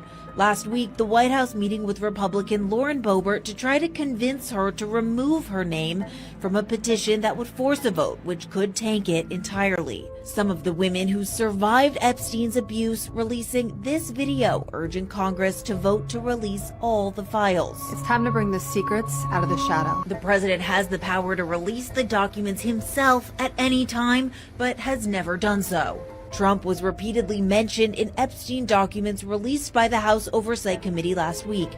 Epstein writing in one email about Trump that, quote, "I am the one able to take him down," though the context is not clear. The White House insists the president did nothing wrong, Trump calling it a hoax. They're using Jeffrey Epstein as a deflection from the tremendous success that we're having as a party. And even if the House does vote tomorrow to release the files, it still has to go to the Senate. And now there is also a new catch. The president ordering a brand new investigation into Democrats associated with Jeffrey Epstein, which could provide the administration legal cover from releasing the files down the line. Here's another example. Also among the latest batch of documents is an email stating that Trump traveled numerous times on Jeffrey Epstein's private jet. The sender's name of the email has been redacted. However, the title is listed as Assistant U.S. Attorney, Southern District of New York. The email reads in part this: "For your situational awareness, wanted to let you know that the flight records we received yesterday reflect that Donald Trump traveled on Epstein's private jet many more times than previously has been reported." So once again, guys, rich, powerful white men have done the same things that they're accusing Floyd Wallace of doing. Not excluding Donald Trump, not excluding wealthy white men, but once again, black men that travel are always associated with ex-tourism because they don't want black men to have any power. My point is, if you're going to castigate black men that are passport bros, they usually castigate Donald Trump. Do podcast blasting Donald Trump, calling him weak, because once again, these are allegations with Donald Trump. But once again, they do it because black men are seen as weak, and black men are easy targets. Or in a parenthetical, or that we were aware, including during the period we would expect to charge in a Maxwell case.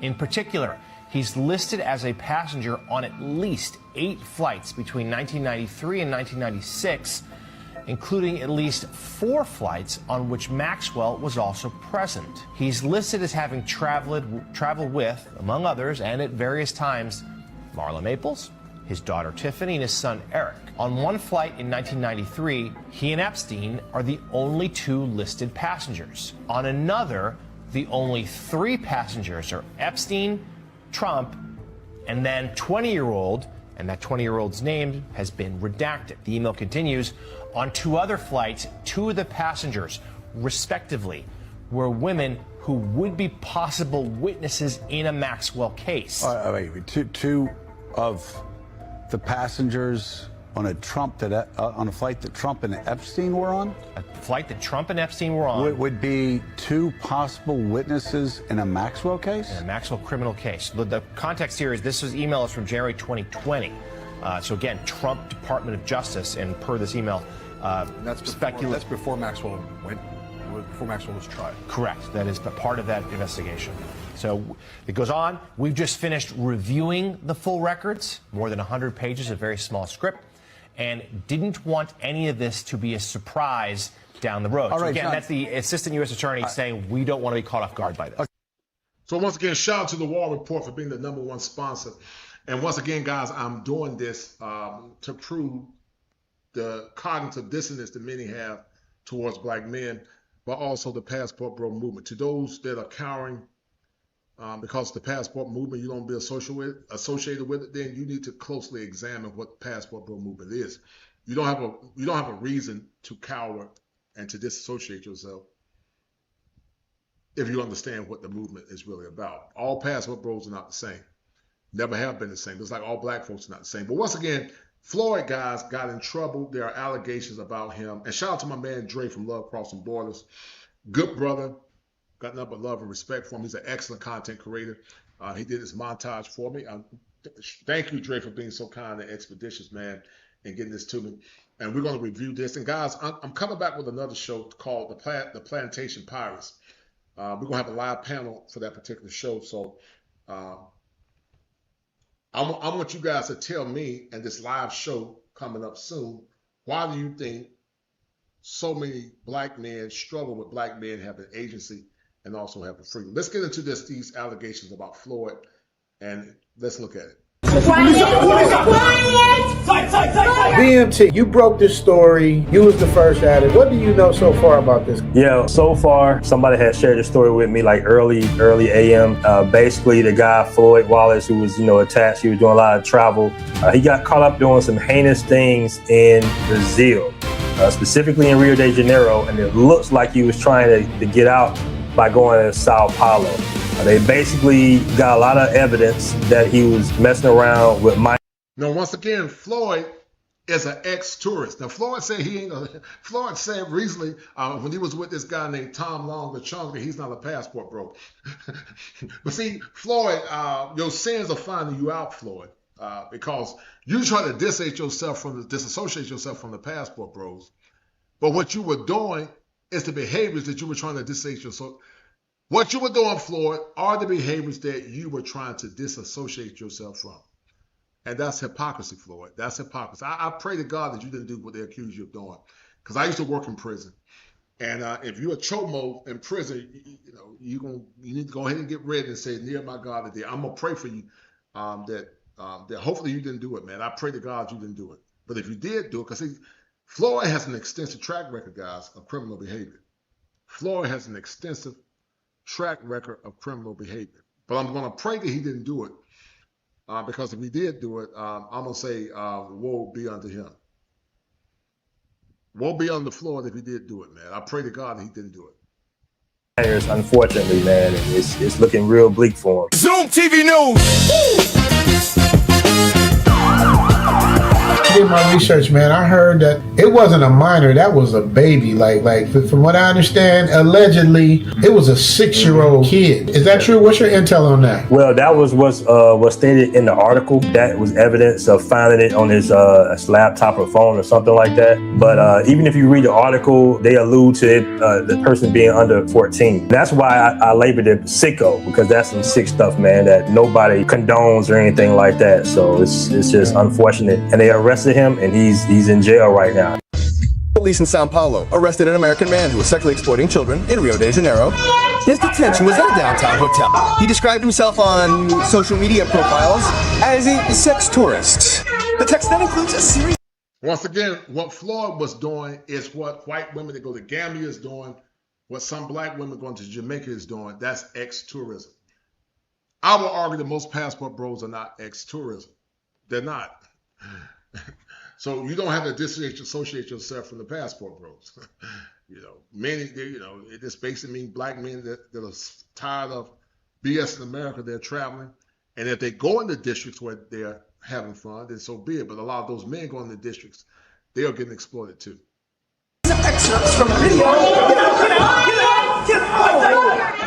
As soon as they entered the room, the American, identified as Floyd Wallace Jr., 29, was arrested in the Liberdade neighborhood in downtown Sao Paulo. Today, he eating game.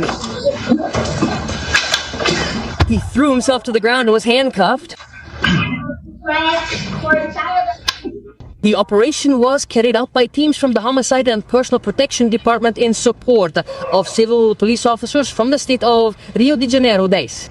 According to information from the Child and Adolescent Police Station, the American is accused of raping and sexually exploiting several children.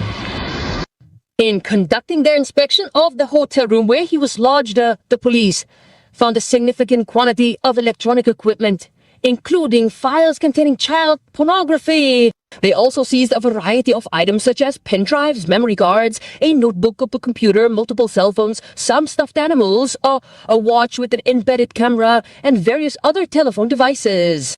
Now, God, this is highly incriminating. This is highly incriminating. This is highly incriminating.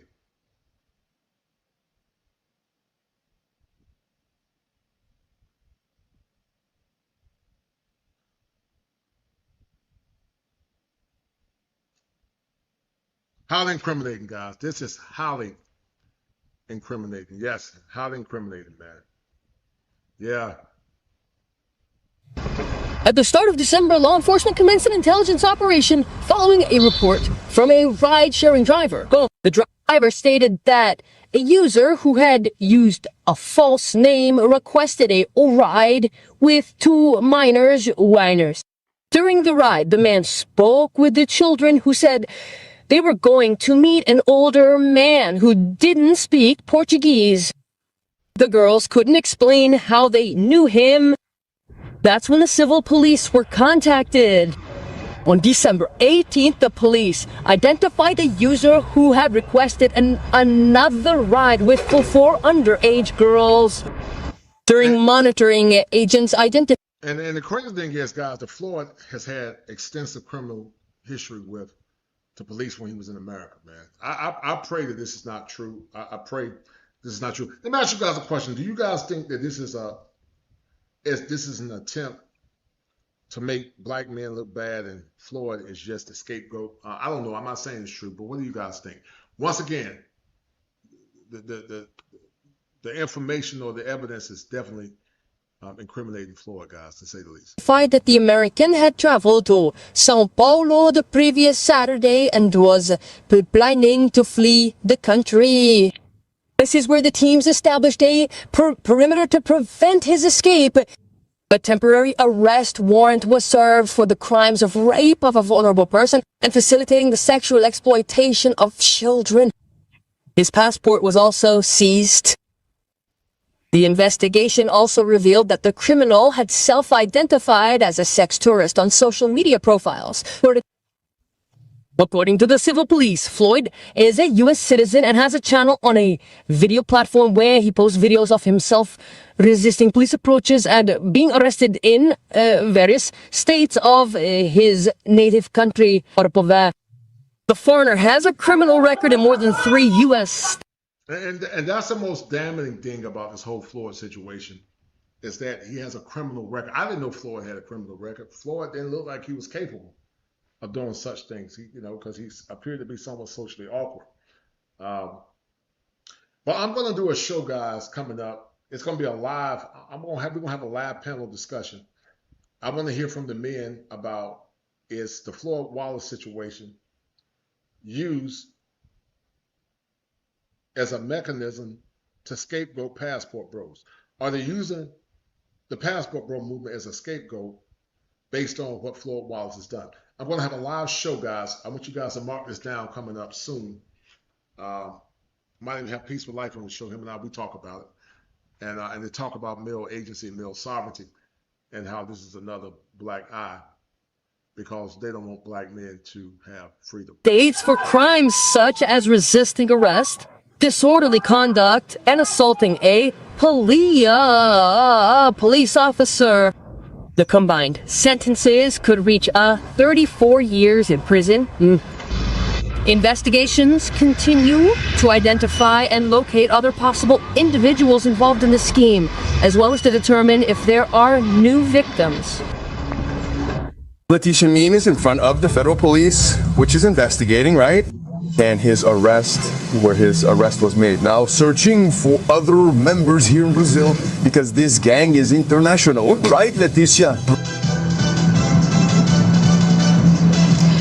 Yes, William. And the police also want to know how many victims were targeted by this man, this 29-year-old criminal. The information we have is that he is here at the federal police headquarters in São Paulo, an investigation together with the civil police of Rio de Janeiro, because that's where these victims were targeted, right? The first identified victims, which we covered in this report, were alerted to the authorities by a rideshare driver about these teenage girls who were going to meet this man.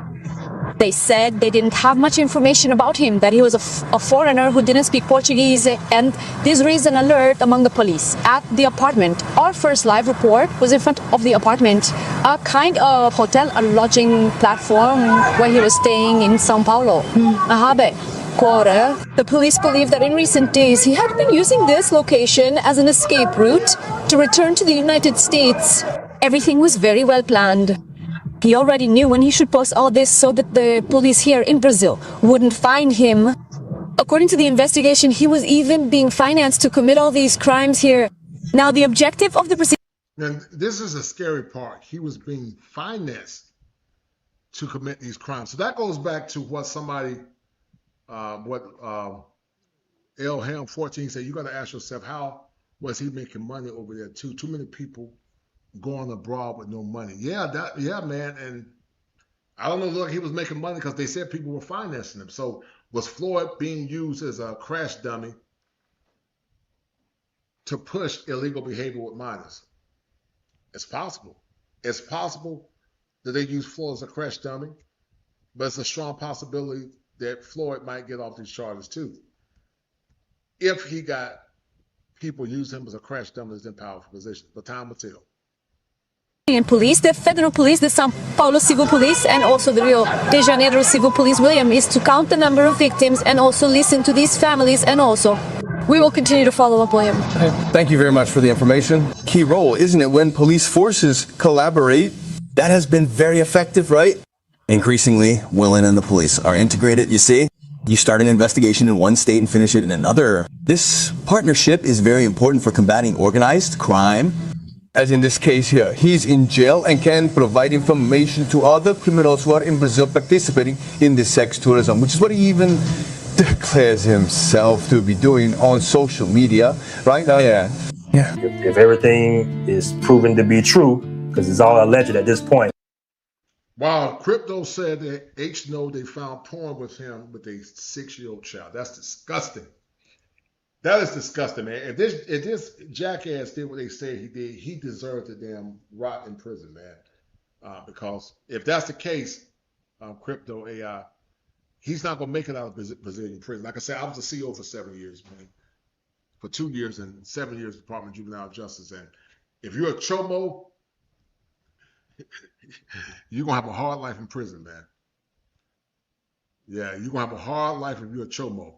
Also, the mother was selling her daughter. And you know what? If that's the case, then the mother needs to be in jail too. Because that's sick. But that goes back to a lot of times, you know, people are always trying to denigrate black men. Rich people that got power and money have always been doing this kind of stuff. They've always been doing it. And that's why I use Trump on the front of the cover. Not saying Trump did anything, but a lot of men that look like Trump is Floyd Wallace. A lot of these women are Floyd Wallace as well. But is everything proven to be true? He deserves to be underneath the jail. And anybody that got a problem with you calling them a sicko, they probably a sicko too. You got a video with dude getting taken down in the thing, and she's telling him why he's being arrested. Quiet! Yeah, that's it. That's it. Keep your hand on the floor. Keep your fuzzy hand on the floor. For somebody not to believe that tells me that they might be riding for the other side. They got the reports in the G1, and G1 is like the CNN of Brazil. They saying he got 13 arrests in the States. Did you know that? I know he did the police audits. I know he was in jail. I was familiar with that part, but other than that, no, I didn't know it was like 13. But I know that YouTubers. Yes, Gregory. I do remember the guy who was caught without enough money a few years ago.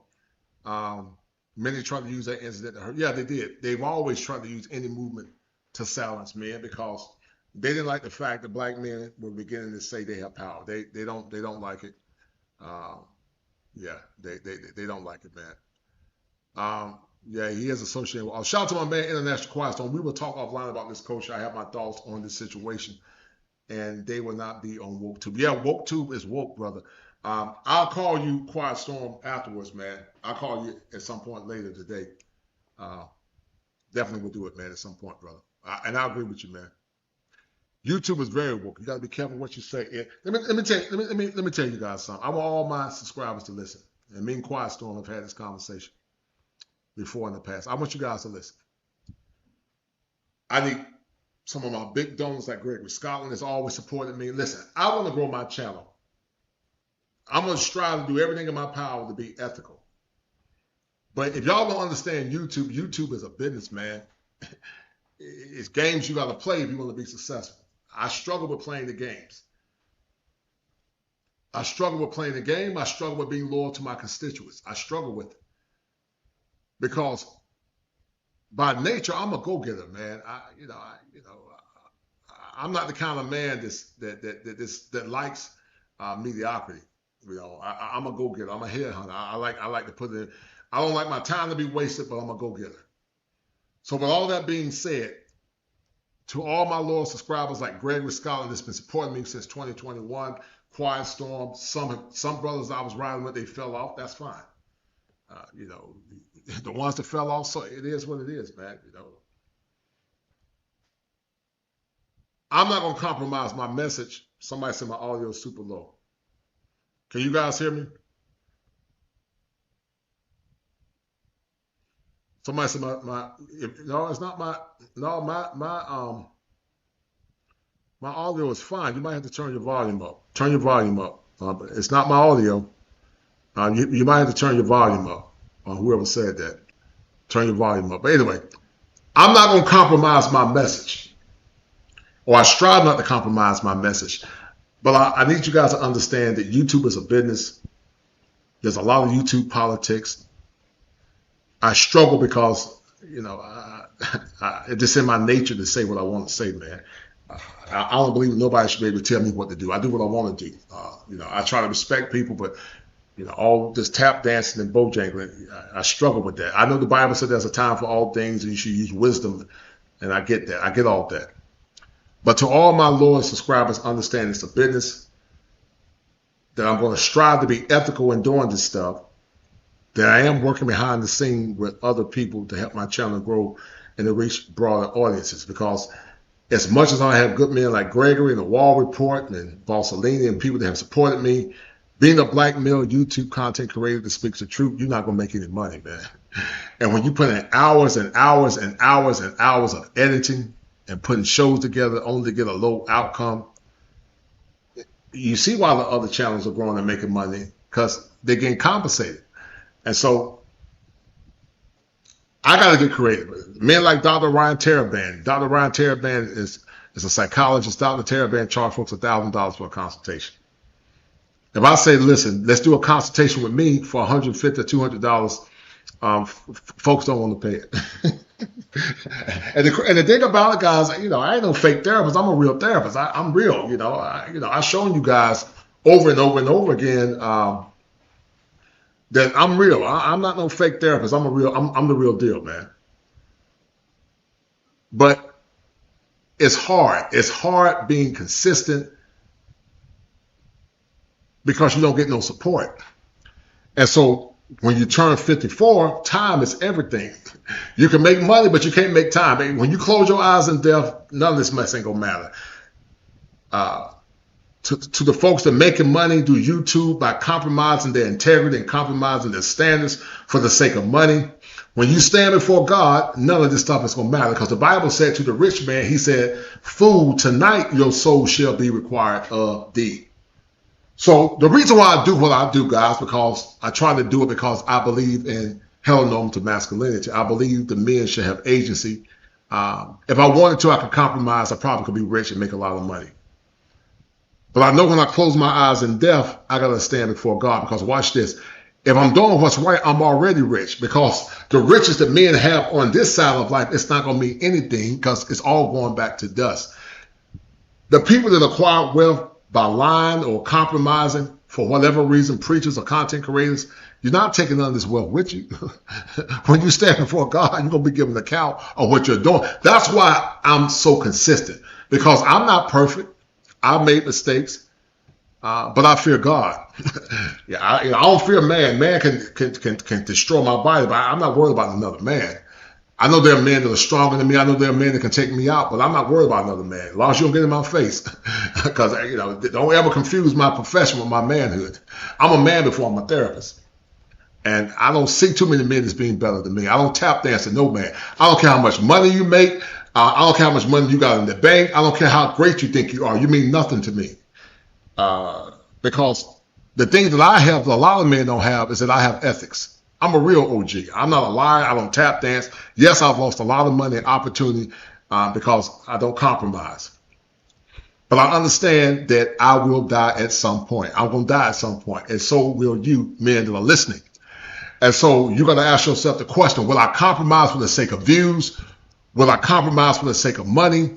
Will I compromise to appease women that don't care about black men? Or will I stand on business and do what's right and do what Dr. King said, stand up and do what's right, and God will be with you now, even to the ends of the earth. Dr. King said, don't tell him that I won the Nobel Peace Prize. He said, that's not important. But Dr. King said, tell him that I helped somebody. And so that's the struggle that I have. The temptation for money, the temptation for power, the temptation for growth. And I'm going to grow my channel by hook or crook. I'm going to grow it. I'm going to find a way to grow it. If I can't grow it to the way that I need to grow it, I'll probably just check out, because, I'm a one-man show. I work for myself in my own private business, and I do all my editing. I do all my content. I do it by myself. But being a black male content creator, there is no money in it. I'm just being honest with you guys. There ain't no money being a black male content creator. You got to work like a dog for peanuts, where others do a whole lot less. Y'all ain't getting no fake therapist. I'm a real therapist, man. I'm not like some of these fake guys, these fake gurus, like Dr. Shane Bryan, some of these folks that go to Chicken George State University. Let me show you guys something. I'm a real therapist, man. And the guys that know me know that I'm a real therapist. I got a background in law enforcement and all that. It ain't nothing fake about me. I know some people have looked me up. I understand this YouTube business now, guys. I was sort of green when I first came in. But what I've learned about YouTube, there are a lot of fake folks in YouTube. There are a lot of fakes in YouTube, and it is what it is. There are a lot of guys that don't have your best interest at heart. Some of them know that you got a lot of potential and they ain't going to help you, and that's fine. But what I'm not going to do, I'm not going to tap dance. And what I will do, if I got a problem with you, I'll say it to your face in a respectful way. That's just me. I don't know if that's right or wrong. That's just me. Yeah. Shut up, Kosher. Yeah. Shut up. Whoa. Shut up, Kosher. Ballin'. Take it back. Like it's game time. Game time. Locked in when it's game time. Yeah, I'm ballin'. Like it's game time. Locked in when it's game time. I put in work, couldn't wait for my bag coming. 3 whole years and these records keep running. Don't talk to me if you can't match the numbers. Ballin', like it's game time. Locked in when it's game time. Yeah, I'm ballin', like it's game time. Locked in when it's game time. I put in work, couldn't wait for mine. So I do what I do, guys, because I'm a kosher king. I want to see men win. I want to see all men win, black and white. Because I'm a firm believer that when men are right, then the world will be right. I don't see the world getting better in our lifetime, but I love to see men win. I don't like to see men struggle. Because I've struggled. I've been assailed. I've been persecuted. But once again, I understand that there's a cost with being successful in life. But I do have some folks behind the scenes that I'm working with that I respect highly. And we're going to see what's going to happen with this YouTube experiment. Hopefully I can get into the higher algorithm with some of the bigger channels. But I'm not going to compromise who I am. Am I trying to grow? Yes. Am I going to strive to be ethical? Yes. So to all my good content creators, you can never say it. The coach never said it. I'm just being as honest as I can. And we'll just see what happens in the meantime. Let me read through some of these comments real quick.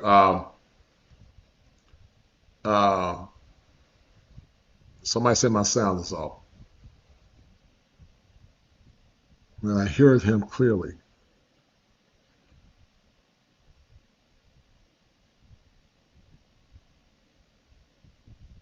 All right, so let's finish looking a little bit of this, guys. I'm gonna end this in a minute, but I got a show coming up for you guys real soon.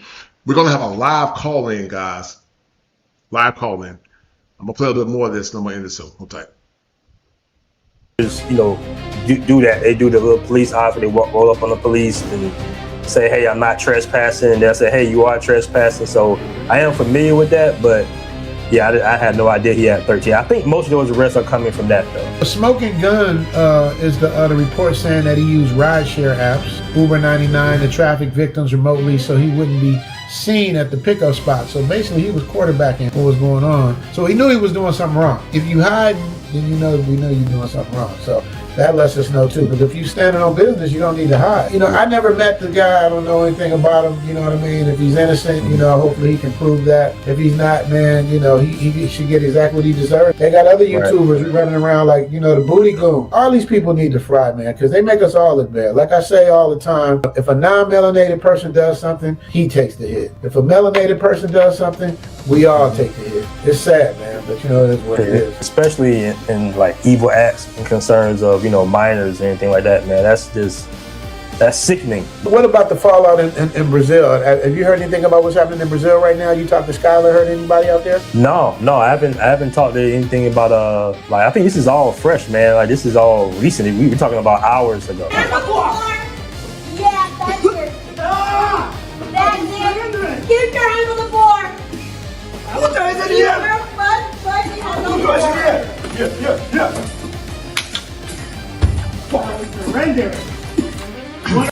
Shout out to my man Maurice Martin for that $10 super chat, man. I appreciate it, brother Maurice. Shout out to brother Maurice for that $10 super chat. Thank you, sir, for your kindness. Thank you to brother Maurice for that $10 super chat, sir. Thank you so much. We're being arrested for child exploitation by the police of here. Okay? That's it. Yeah, they're gonna wake up and find out something crazy. I was making an episode called "Why I Don't Call Myself a Passport Bro," right? And that's me personally. I don't like to have guys, we got some heavy hitters in the house. I didn't even see it, man. I didn't even see the International Quiet Storm outside of my man, the War Report that blessed me with 120. Man, we got my man, the International Quiet Storm, in the house with a $50 cash out, followed by my man, brother Aaron Hamlet. Shout out to the International Quiet Storm, as he is one of the #1 sponsors of the stream, followed by brother Aaron Hamlet. Man, I really appreciate you guys showing love. Thank you guys for the love and support. And shout out to the International Quiet Storm.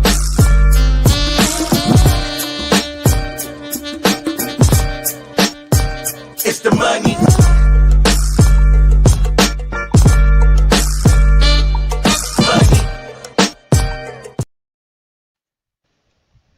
All right.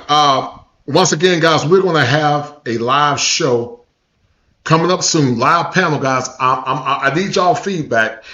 If I do a show coming up in the next couple of days with a live panel, would you guys participate? Because I want to hear you guys' feedback about this passport bro phenomena, the Floyd situation, and while so many people have issues with black male agency. It's going to be a live panel. You got a camera. Well, you don't. If I know you, you don't have to. You got to show me your face in the back. But you can't just come up. But we're going to do a live show soon. All right. So once again, shout out to the International Quiet Storm and the War Report, as they're the #1 sponsors of the stream. Thank you, guys. Any kind of association with anything that I don't have any control over, because I don't know who's in it, what's going on with the organization is. Now, how does that work for you in terms of you being, quote unquote, could be considered, the leader of the Passport Bros? You have the app and all of that stuff. Does this affect you and your brand, or how do you look at it? This is the thing. The brand has been somewhat controversial from not necessarily since the inception, but from early on, going back and forth in the gender war. And when you had, so-called a media war, people will throw as much dirt, especially people that, lean in one direction, feminists and stuff like that. And a lot of these publications are, ran by, of course, feminists. I'm not getting into the politics of it. But we know, and we've been saying this for a long time, that the Passport Bros is not necessarily a movement. It's not necessarily an organization. There's no ledger of members or anything like that. Like, some people would try to allegedly say, it's just an ideology. It's a mindset. And all the mindset is geo arbitrage, meaning go somewhere else where you're treated better and you can afford the best quality of living that you can. All right, with your American dollar. So that's the crux of it. Like I say, I'm a creator. I do have a reach, but I don't have like the massive reach of some other creators and that don't necessarily agree with the ideology or the so-called movement, as they say. And a lot of it is just clicks and views as well. Like we know the definition of a technical Passport Bro is, but the thing is, Passport Bro, that terminology. It's been so popularized. Yeah, it's been popularized, but it's also been highly castigated and misused. People use the term Passport Bro as a way to denigrate black male sovereignty and black male agency, and that's why I came. That's why I wanted to parrot that talking point, because all Passport Bros are not the same. They're different men that are Passport Bros. All this nonsense about Passport Bros being bad and Passport Bros being ex-tourists is just a deviation away from the truth, because they don't want you to have any agency. Once again, Passport Bro is an ideology, it's a way of life, it's about male sovereignty, male empowerment. Deviant behavior is not a Passport Bro. It's a broad term with it means different things to different men. And I understand why some people separate themselves from it, but it's no need to separate yourself from it. You ain't doing nothing wrong,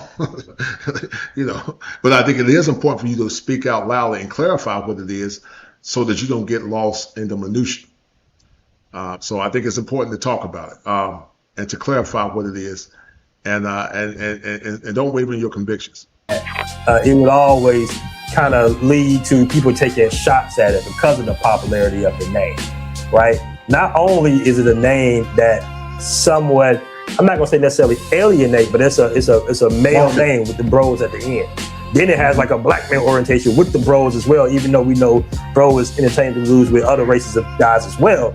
But those are really the reasons that it gets hit so much, is just simply because of the popularity of it. And it's the thing, a lot of guys will like try to criticize, certain creators like myself or other YouTubers and stuff like that kind of, will, utilize the name and say, hey, we stand on business, we call ourselves Passport Bros. But this started organically on TikTok, right? It was out of our hands once it hit TikTok and it went viral, and it goes viral every few months, and it has more than 400 mentions on TikTok alone. But this is a massive name, right? It's a massive brand.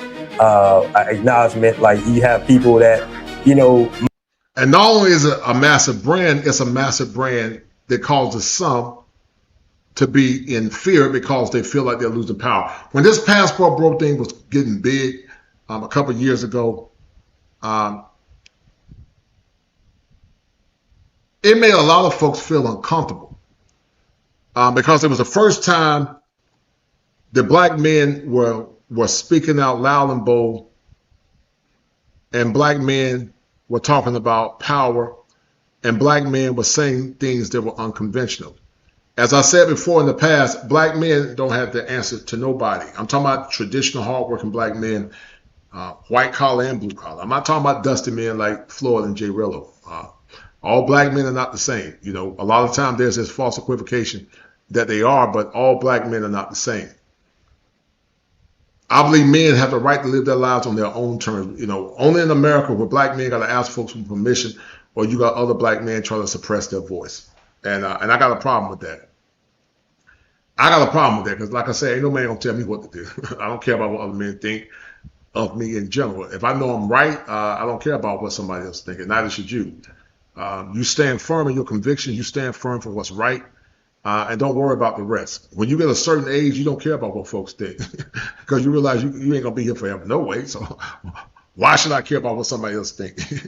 I don't care about when you get my age, you ain't got time to try to fit in with folks and fit in with cliques and all that goofy stuff. I'm not doing that. If I got a problem with you, I'm gonna tell you to your face. I'm gonna respect you, but I'm gonna definitely tell you to your face, and then I'm just gonna keep moving. And like I said, as long as you don't get in my face, we'll be fine, man. We'll be fine.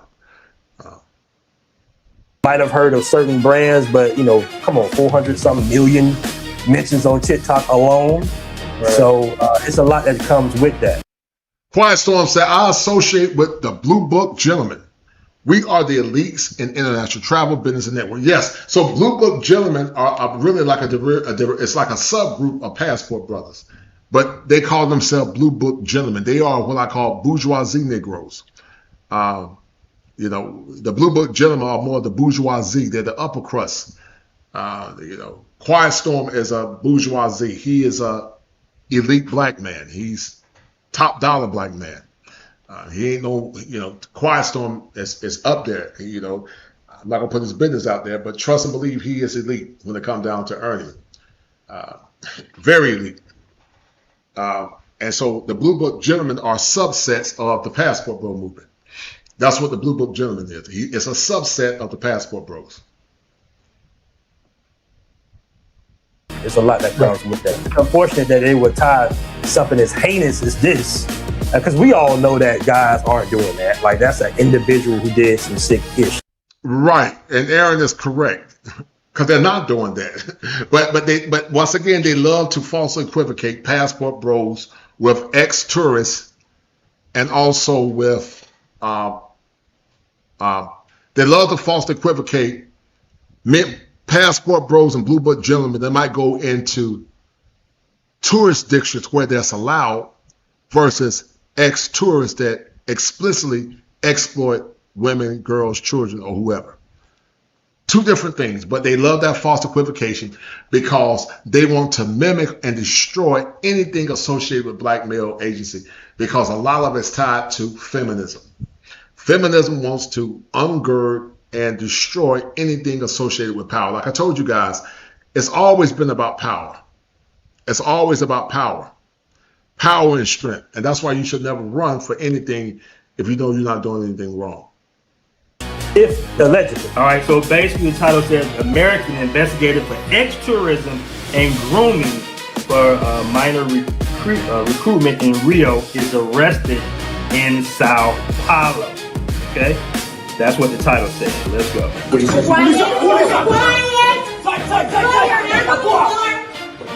that's it.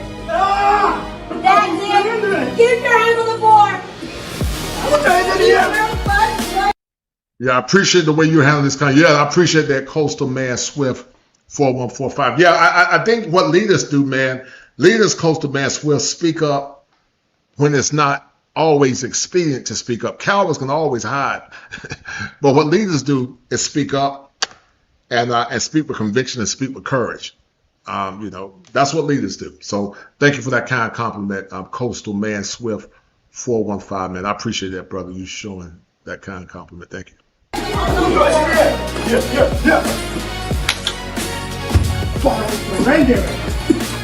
You're being arrested for child exploration by the police of history. Okay? That's it. That's it.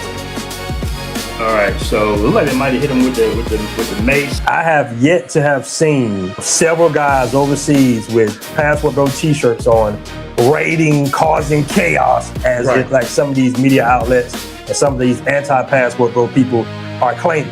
Right? There is no evidence. And then when these governments and police look into it, they'll see, oh, it's just. And Aaron is right. There is no evidence. It's an ego defense mechanism or cognitive distortion called overgeneralization.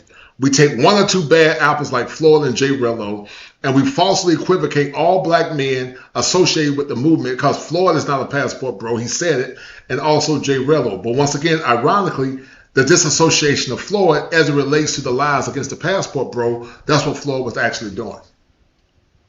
And I had to say something about it, man, because like I said before earlier, man, the people are always talking about, these Passport Bros are buying cat, and wait.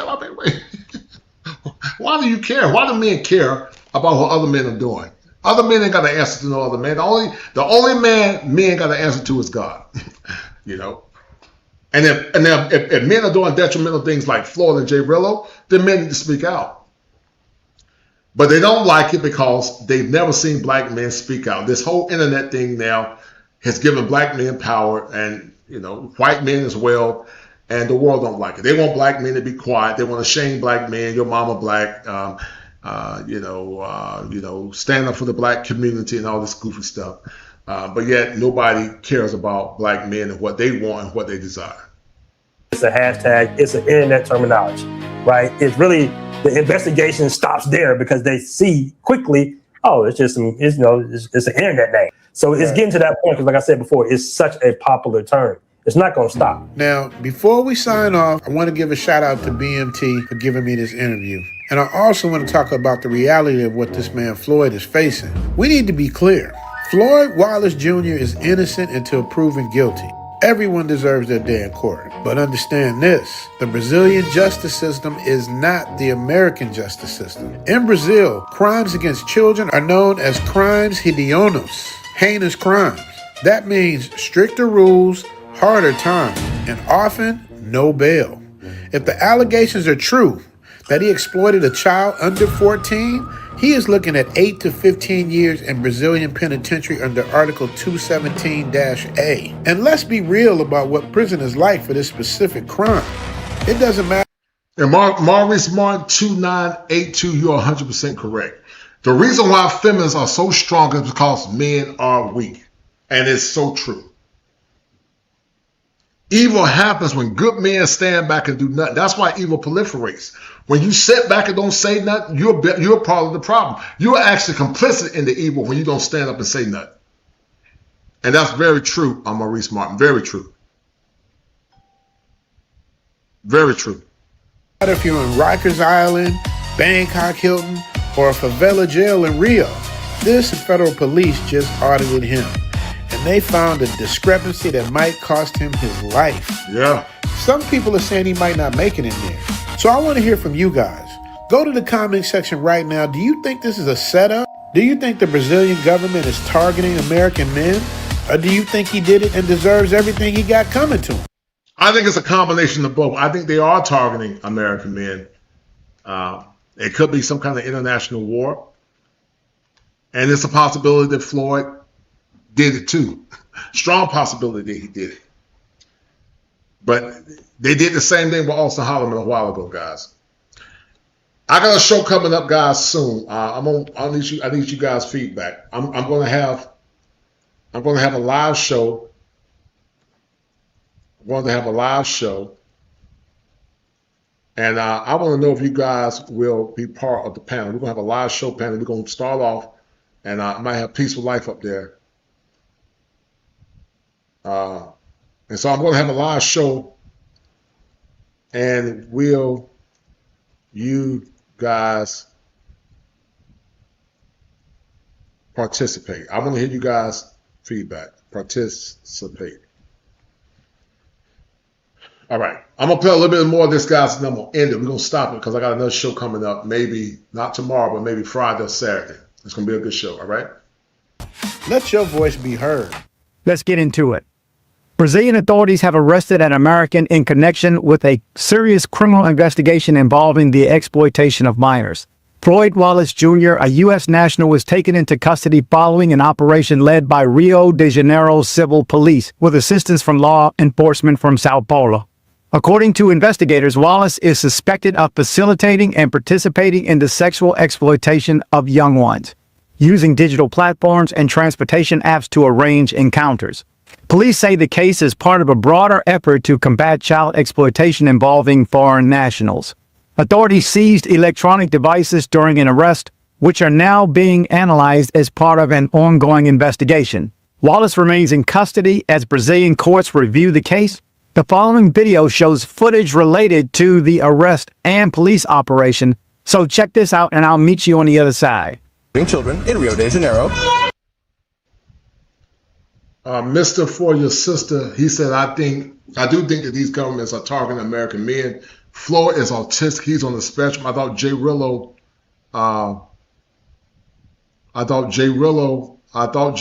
would, the first guy, do some slick blank.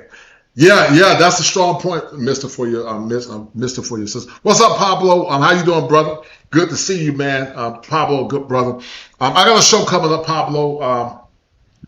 I'm gonna have a live panel, and I want to hear guys' feedback. I might bring you on, my man, Peaceful Life, and a few other guys.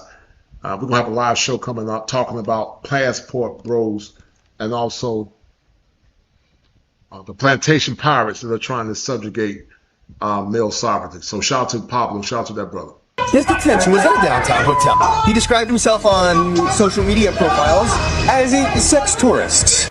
The text then includes a series of excerpts from a video.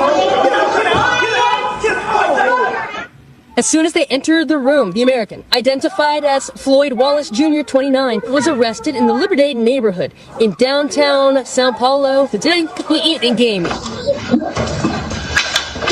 He threw himself to the ground and was handcuffed. The operation was carried out by teams from the Homicide and Personal Protection Department in support of civil police officers from the state of Rio de Janeiro days. According to information from the Child and Adolescent Police Station, the American is accused of raping and sexually exploiting several children. In conducting their inspection of the hotel room where he was lodged, the police found a significant quantity of electronic equipment, including files containing child pornography. They also seized a variety of items such as pen drives, memory cards, a notebook, a computer, multiple cell phones, some stuffed animals, a watch with an embedded camera, and various other telephone devices. At the start of December, law enforcement commenced an intelligence operation following a report from a ride-sharing driver. The driver stated that a user who had used a false name requested a ride with two minors whiners. During the ride, the man spoke with the children who said they were going to meet an older man who didn't speak Portuguese. The girls couldn't explain how they knew him. That's when the civil police were...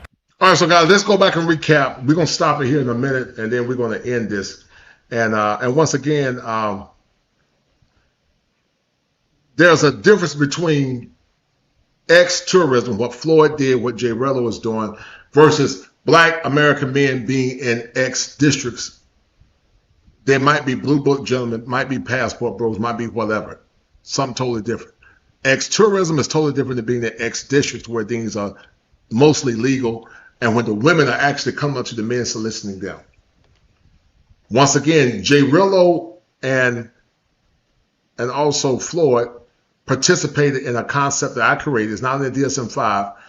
It's called pan-global sexual behavior, pan-global sexualism. Pan-global sexualism, and also I call it pan-globophilia, meaning pan means across, global means the world. They tend to go across the world looking for sexual advances. Pan-globophilia. And that's what Floyd and Jay Rillo are complicit in doing. Pan-globophilia. Pan-globophilia. I pray that what they said happened to Floyd is not true. I pray to God it's not true. I hope it's not true. I pray to God it's not true. But once again, these men that are trying to shame men, talking about paying for box, you paying for box. If you're dealing with American women, you paying for box.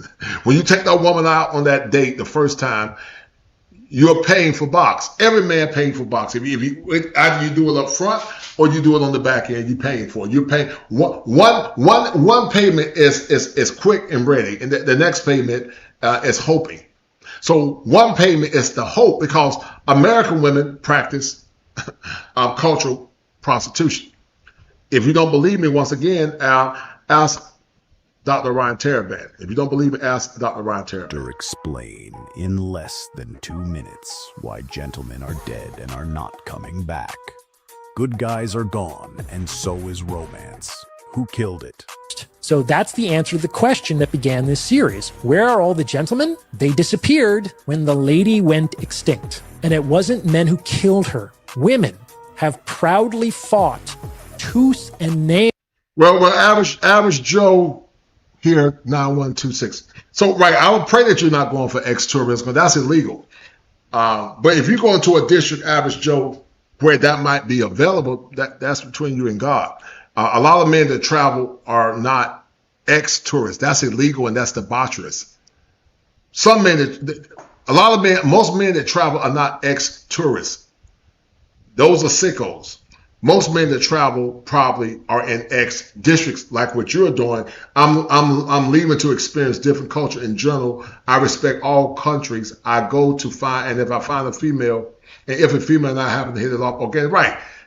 That's what a lot of passport bros do. Some do be in districts where the women solicit them, from what I've been told. But it's nothing wrong with you're going just to visit and you meet a young lady. Like I said,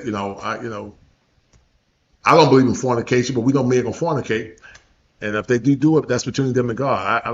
I can't tell a man what to do, But ex-tourism is something totally different. What Floyd did and what Jay Rillo is doing is ex-tourism, which is exploitative. And what they do, they falsely associate all black men as sex tourists. To escape the social restrictions that define that identity over the past 60 years. So what's the problem? Well, the problem is that modern women want the best of both worlds. They want the social freedom of the product and the respectability of the lady. And that just doesn't... Right, that's what modern women do. Modern women, when you go out on dates, they say, I want you to treat me like a lady, but they'll tell you up front that you got to pay my bills, you got to take me to an expensive restaurant. That's a culture-rated prostitution. That's all. It's a cultural problem where listen, if you're selling your body either intentionally or instead of being a direct transaction, it's a future transaction. If you tell a man you got to pay X amount of money to take me on a date, then that's a form of prostitution. So for all these goofballs that try to shame men, talking about they paying for box, you're paying for box anyway, fool. You're either paying it directly up front or you're paying it on the back end. What's understood don't have to be said. That's a culture-rated prostitution. When you take that woman out on a date, most men ain't taking women out on dates just to be nice. Most men are taking women out on dates to have carnal fun. So for the men that try to shame men to say they're paying for box, well, what's your point? They're paying for box in America for a subpar product, mostly. There are some good women in America that are kind, sweet, and feminine, but it's not enough. There are men that are in excess relations. There is a study that said Gen X are not having intimacy. That's what they said about Gen X men. So do you pay it up front? Or do you pay it on the back end through time, money, gas, dinners, getting her hair done, her nails did? That's a culture-rated prostitution. That's why it's so hypocritical. You know how many women say that a man got to pay? Some women tell men they got to cash out her. Let me show you guys something. They got to cash out her before you can talk to her. Hold on a minute. Women tell men to cash out them before they go on a date.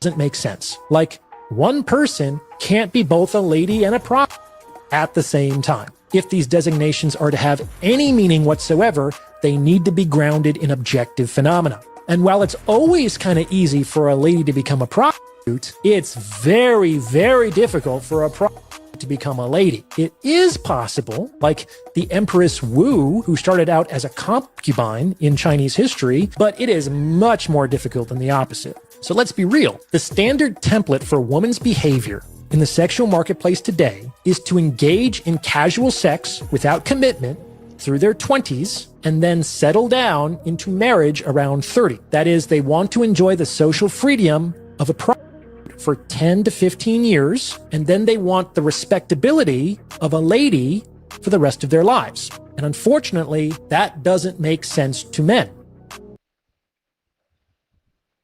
Now, let me show you guys something to the group balls or to women or anybody trying to shame men that travel. and saying you're paying for box. Okay, let's look at it. Because we all know that money alone does not guarantee a woman's going to be loyal to you. It doesn't mean that she's going to be loyal. Look at what this woman said, guys. I'm going to end the stream. I done came up with an idea. You know how you go get your... Woman insists men pay $1,000 up front to qualify for dates. So what is that, guys? To the goofballs that try to shame men, you're either doing it implicitly by implication, or there's some women telling you up front that you got to pay them $1,000 when Raekwon, Man, Day are getting it for free.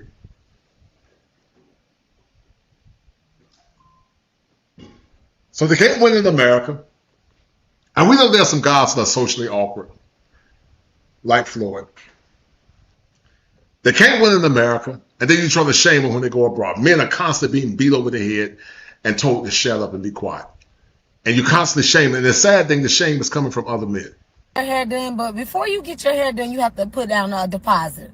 Before you get your lashes done, you have to put down a deposit. Before you get your nails done, you have to put down a deposit, right? And if you don't show up, you do not get that deposit back. So I done came up with an idea. We should start charging these men deposit to date us.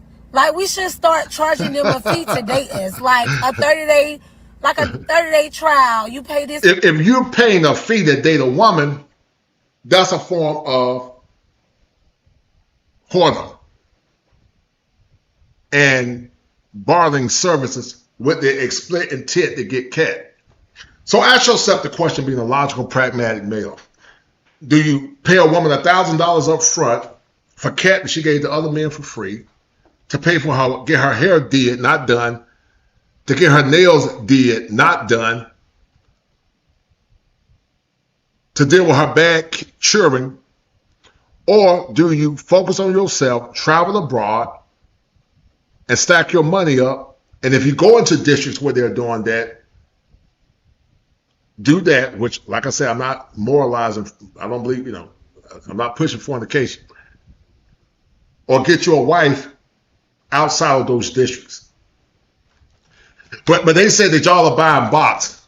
But you're buying box in America. When you're taking women on all these fancy dates, you're taking on the dates with the understanding that you might get box versus knowing up front that you are going to get box. So what men are saying, look, I'm not going to waste my money with the possibility of getting some box. I'm just going to get me some box. Once again, I'm not saying that's right. That's between them and God. I don't tell men what to do. That's wrong. That's sinful according to the Bible. But I'm not going to tell a man what to do with his money and his power. I'm just not going to. That's stupid. That's weird to me. That's weirdo behavior, man. Pay like $1,000 to date us. So, and if they don't do right by us within them 30 days, we keep the money. I'm just saying, like, right. I think we should start charging men to date us. I done came up with an idea. Charge men to date you. Expensive dates. I got a question, ladies. So, expensive dates. Why should a guy take you on an expensive date? Why do you think you deserve that? Why does a man have to spend $2,000-$3,000 on a date and he can just take you out for coffee or to the Cheesecake Factory? You know, it's a great experience. You're supposed to be coming to the date just to meet the date. Y'all can go on a picnic. But why is it that some of y'all want like really expensive dates to 5 to 7-star restaurants? What is it, the experience? And if it's the experience, just keep it real in the comments. Right. You got to pay all that money for women that don't have nowhere near the modicum of your mother and your grandmother. That's what hoflation does. A term that I created and other bigger content users are using. Because I didn't hear nobody talking about hoflation until I said something about it. But you got to pay full price and make her feel special. See, the problem with modern women is not the foreign women are better, not necessarily by default, but foreign women from conversations with men, and from what I've seen with my own eyes, they are better because of conditioning. Women are women wherever you go. But they are better because they're socialized better. The majority of them, not all of them, but they're better socialized. There are some good women in America that are socialized, but it's a small number. It's a smaller number than it is abroad, even though it's changing overseas too. Because I've been to Puerto Rico, and let me tell you something, guys. You ain't got to live in a country to know all the ins and outs of that culture, of that country. You don't have to live in that country. Question, ladies. So, expensive dates. Why should a guy take you on an expensive date? Why do you think you deserve that? Why does a man have to spend $2,000-$3,000 on a date and he can just take you out for coffee or to the Cheesecake Factory? You know, it's a great experience. You're supposed to be coming to the date just to meet the date. Y'all can go on a picnic. But why is it that some of y'all want like really expensive dates to 5 to 7-star restaurants? What is it, the experience? And if it's the experience, just keep it real in the comments and let me know. Like, ain't nothing wrong with keeping it real, but I always wanted to make sense. Like, why should a dude have to shell out all this money just for an experience? I'm supposed to be getting to know him. But why? Why? Tell me why, because I'm confused and I'm about to go back to sleep. Expensive So I got a dates. question, ladies.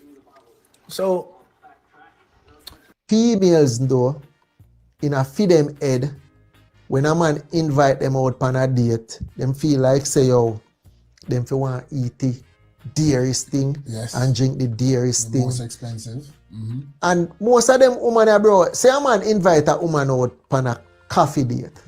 Them no want to hear about coffee date. Mm-hmm. And me feel say as a man getting to know a person or getting to know a woman, they feel like that's how if it start.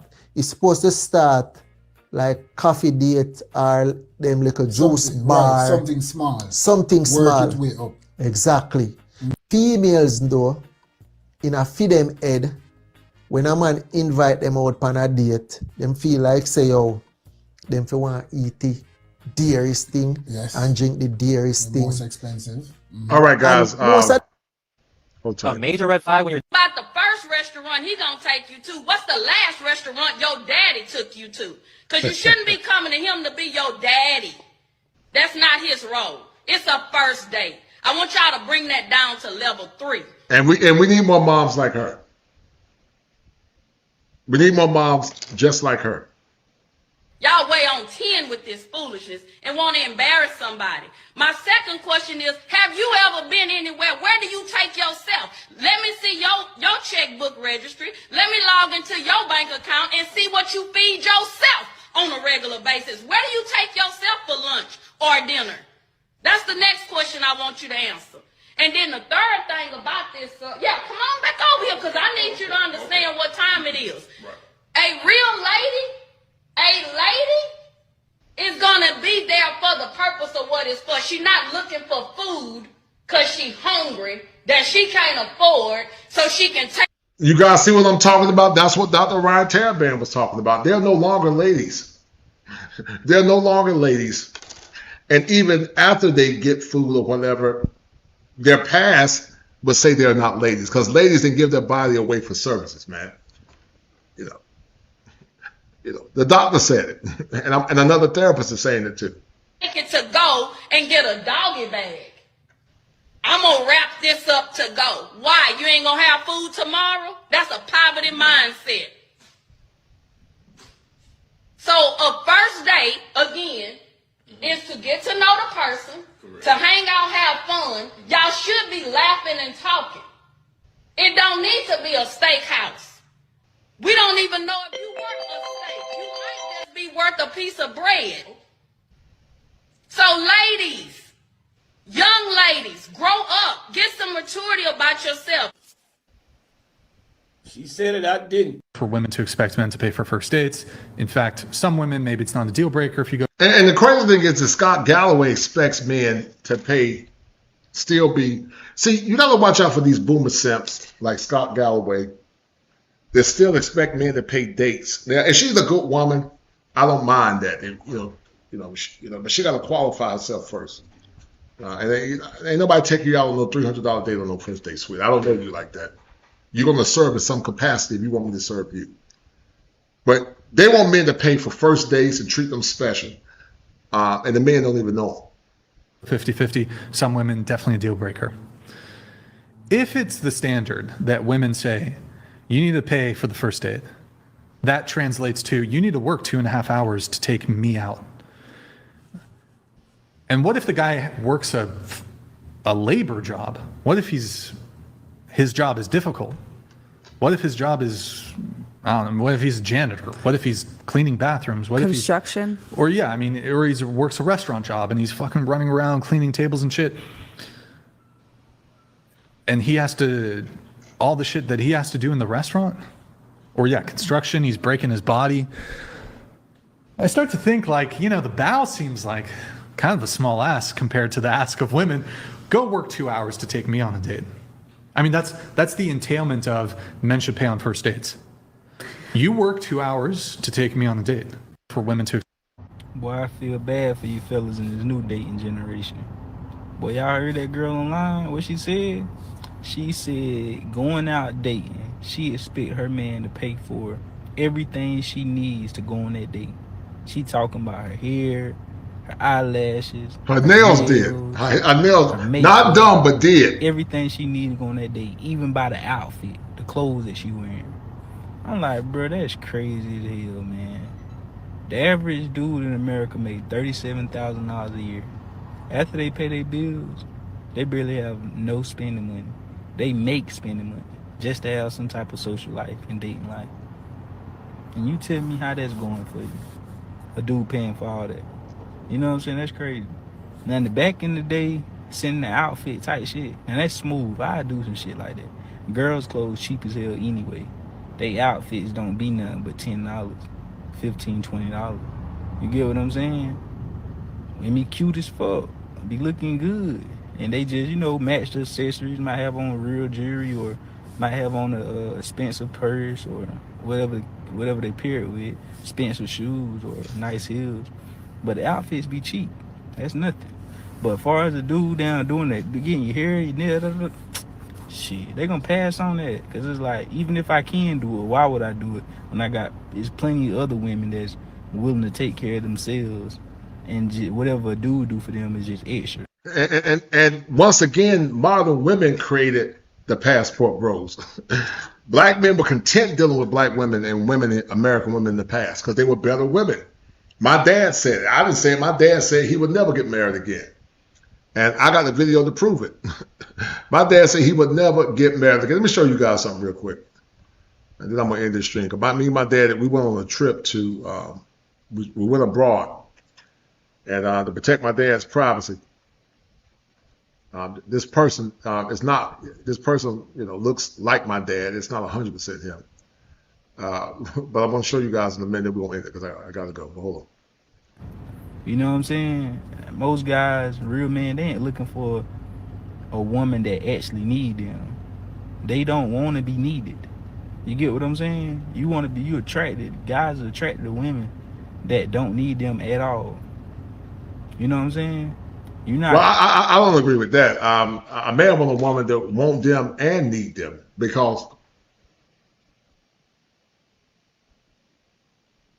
when a man is needed by his woman, unless it's something draconian and something very burdensome, it's a sign that she's really into it. I want to be needed by my woman. I want her to want me and need me, as long as she's not a burden.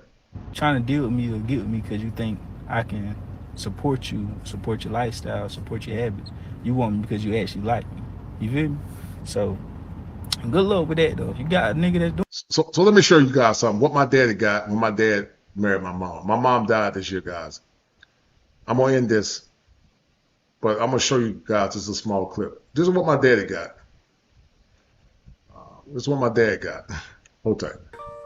If you had a woman, now, God, my dad is 82 years old. My dad's a country boy. He's a country boy. My dad worried me to death on that trip. But Grandpa Kosher, this is what Grandpa Kosher said. Because as you guys know, I lost my mom this year.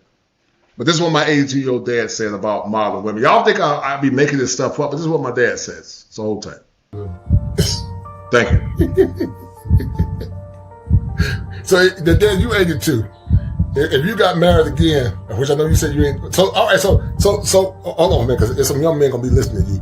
Why when you get married again, Dad? I won't get married no more. Tell me why. I've been married for 55 years. 59. 59 years. Almost 60. I get mad again, shoot. Ain't no way. I'll be worrying myself to death with another one. No way. There is no reason for a man to behave like a gentleman with a suit. That's kind of the whole selling point. That would be ridiculous at best and wasteful and dangerous at worst. So that's the answer to the question that began this series. Where are all the gentlemen? They disappeared when the lady went extinct. And it wasn't men who killed her. Women have proudly fought tooth and nail to escape the social restrictions that define that identity over the past 60 years. So what's the problem? Well, the problem is that modern women want the best of both worlds. They want the social freedom of the grandmother on that my great limitless of a So modern women, guys, created the passport bros. I'm gonna bring this clip over my dad real quick. I'm gonna end this. This stream has been too long. But hold tight. For 10 to 15 years, and then they want the respectability of a lady for the rest of their lives. And unfortunately, that doesn't make sense to men. Woman will know her worth, and their worth will not be an inflation. It'll be limitless. We'll all start putting you on the pedestals that my father put my mother on.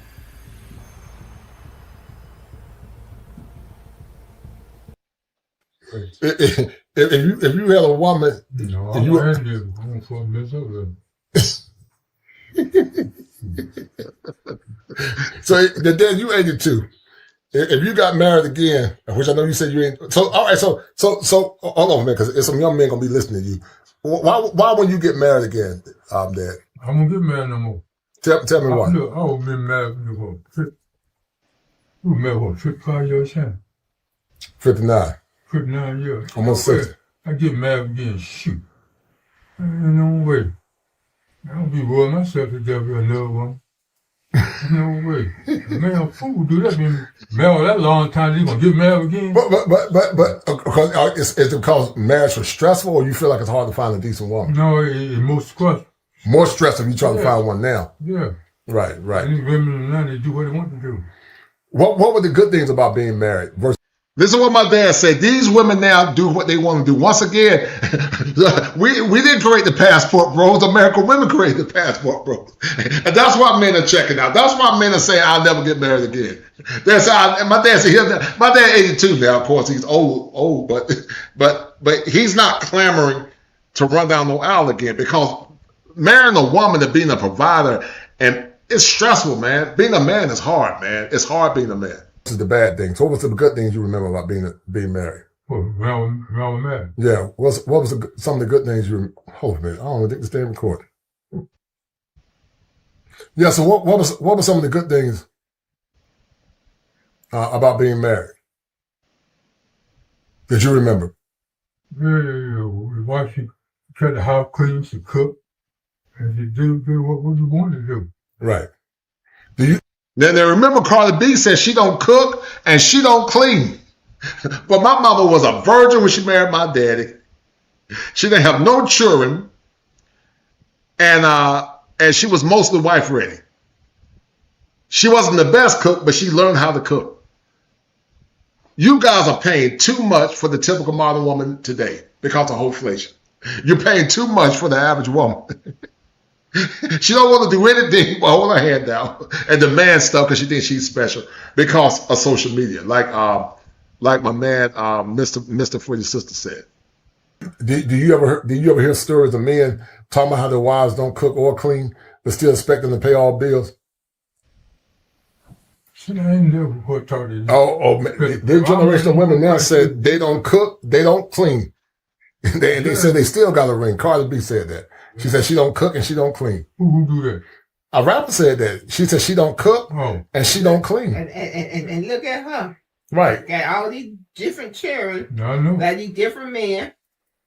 Can't stay married. Can't stay married because she got all that DNA in her. Now, if you think about women back then, would you say they were a lot more kinder? Would you say women back then were more nicer? Yeah, they were more nice back then. So how were they more nice in your opinion? Because they cooked, they cleaned up. And most men back then paid the bills, right? Yeah, that's right. Now, would you marry a woman, Daddy, that say she was married before, but she had kids by another man, but her husband passed, but she wants you to still pay all the bills? No, Why would you do it? Because she ain't no good. Imagine a woman like that. She ain't no good. No, she ain't no good. She always been married and got children too. No way, you stay on food, though. That's why I got any sense in the So what would be fair? What would be fair? Did you pay 50-50? Pay half of the bills? I ain't paying nothing. I better not mess with it. You just rather be by yourself. Yeah. Right. When you gonna do that, you want to then, because they said they got you. Oh, they got you there. Once you say I do, that mask comes off. They get fat, the sex stop, and they start talking back. They say, I got you now. You ain't going nowhere. You ain't going nowhere now. And that's why I tell a lot of young men now, I said, women back then were better than, they were superior than women. Now, I'm not saying they were perfect. But they weren't perfect. But what do you remember about your mom's mom, my mom's mom, grandma? What do you remember about grandma? What kind of woman? Because I saw some pictures of her. She was pretty. What do you remember about Miss Buell? She was nice. And she worked in the field, right? She had no insurance. Now, you know what? I know what I meant to ask you, Dad. I know what I meant to ask you. Would you say a lot of women back in the day worked outside the home, either they worked in the field or they worked for the white folks, and they still cook and they still clean the house? You know, Mark, remember back then, they cooked 3 times a day. Say it one more time, Dad. Cooked 3 times a day and work in the field from sun up to sundown. Say it one more time. They cooked 3 times a day, and they worked up from sun up to sundown like the men were working up from sun up to sundown. They were stronger, they were better, they complained less. But these modern women now don't want to cook, they don't want to clean. They got wash machines, they got nice wash machines, they got microwaves, they got all the modern appliances, and they still lazy and complain and say they can't rest in their femininity because they got to work. They can't rest in their femininity, guys, because they got to work, and they need you to pay all the bills, but they're not all the woman. They want you to pay all the bills, but they're nowhere near the women like your mama, your grandmama, and your great-grandmama. Most of your grandmama and your great-grandmama. Because I think the folks cook 3 times a day and work in the field from sun up and sundown. Right. Now, did they? Well, they both all back then. Did they have microwaves back then? Shit, no, they had no microwaves. hey. My dad slipped up and said a cuss word. Now listen, guys. I took my daddy on a cruise. Me and my sister took him on a cruise because we want to honor our OG. I believe in honoring the OGs, guys. When I do these shows, guys, I'm real. I want to honor the OG. My dad is an OG, hard-working country boy. You know, he don't say chicken, he say chicken. He don't say 12, he say 12. He's just a hard-working, blue-collar country boy, man. And I got nothing but love for him. I respect my daddy highly because they don't respect masculinity now. And we were like gardeners around our dad. We very protective of our dad because our dad worked his behind off of his family. Our dad was our superhero. Men now are not superheroes. And that's why the passport bro movement came into fruition. Like Ray Knowles said. Ray Knowles is right. We didn't land on the passport, bro, on the passport rock. The passport rock landed on us, and Ray knows it's 100% correct. We didn't create the passport bros. The bad behavior created the damn passport bros. And I keep telling you, man, you're paying too much for the average woman. Me and my wife celebrated 30 years on yesterday. But if I was a single man, I would never get married again, man. I would never marry the typical model woman. I don't even look at them. I wish I would at 54 marry the typical woman. They don't qualify to be a wife. You're not getting nothing special. Most of them are liberally indoctrinated. A lot of them been ran through. If they ain't ran through, they don't want to do anything for them, man. And you think I'm gonna pay like these simps talking about man got to pay all the bills? Pay all the bills for what? Paying all the bills ain't gonna guarantee that woman's gonna respect you. I'm not paying all no bills unless you qualify, and most don't qualify. Hey, the hell come on the outside. That was it, microwave. I mean, that was it. The hell. Right. So they didn't have microwaves. No, they had no microwave. You know what microwave was? They didn't have laundromat. They didn't have laundry machines. No, they had a scrub board. Had a scrub board. Had a scrub board. That's what they had. Right. Yeah. They had a scrub board. Yeah. They would scrub it, and then they would do what? Run it through one of those little hand wash machines, right? Yeah, but back then didn't have that. You just had a scrub board, for scrub the clothes. You rain the clothes out and pull it down. That's it. Now, would you say that a lot of women complained back then, or would you say less women complained back then? Meaning they always complained, talking about they tired. Would you say those women work from sun up to sundown? No, didn't complain. And what? And so they had no other choice. They didn't complain. Tough time made tough. Listen, you got a lot of lazy men now too. I ain't gonna, we're gonna talk about the men too. Some of these men are lazy. They don't know how to change a tire. They don't know how to change oil. They don't know how to do nothing. Some of these men are just as bad off. But here's the problem. Women back then would nurture boys and men. That's why men were better and greater. Women assisted men in being great. But women now don't want to assist men in being great. And they want they want a partner instead of a husband. Women now want total autonomy without accountability.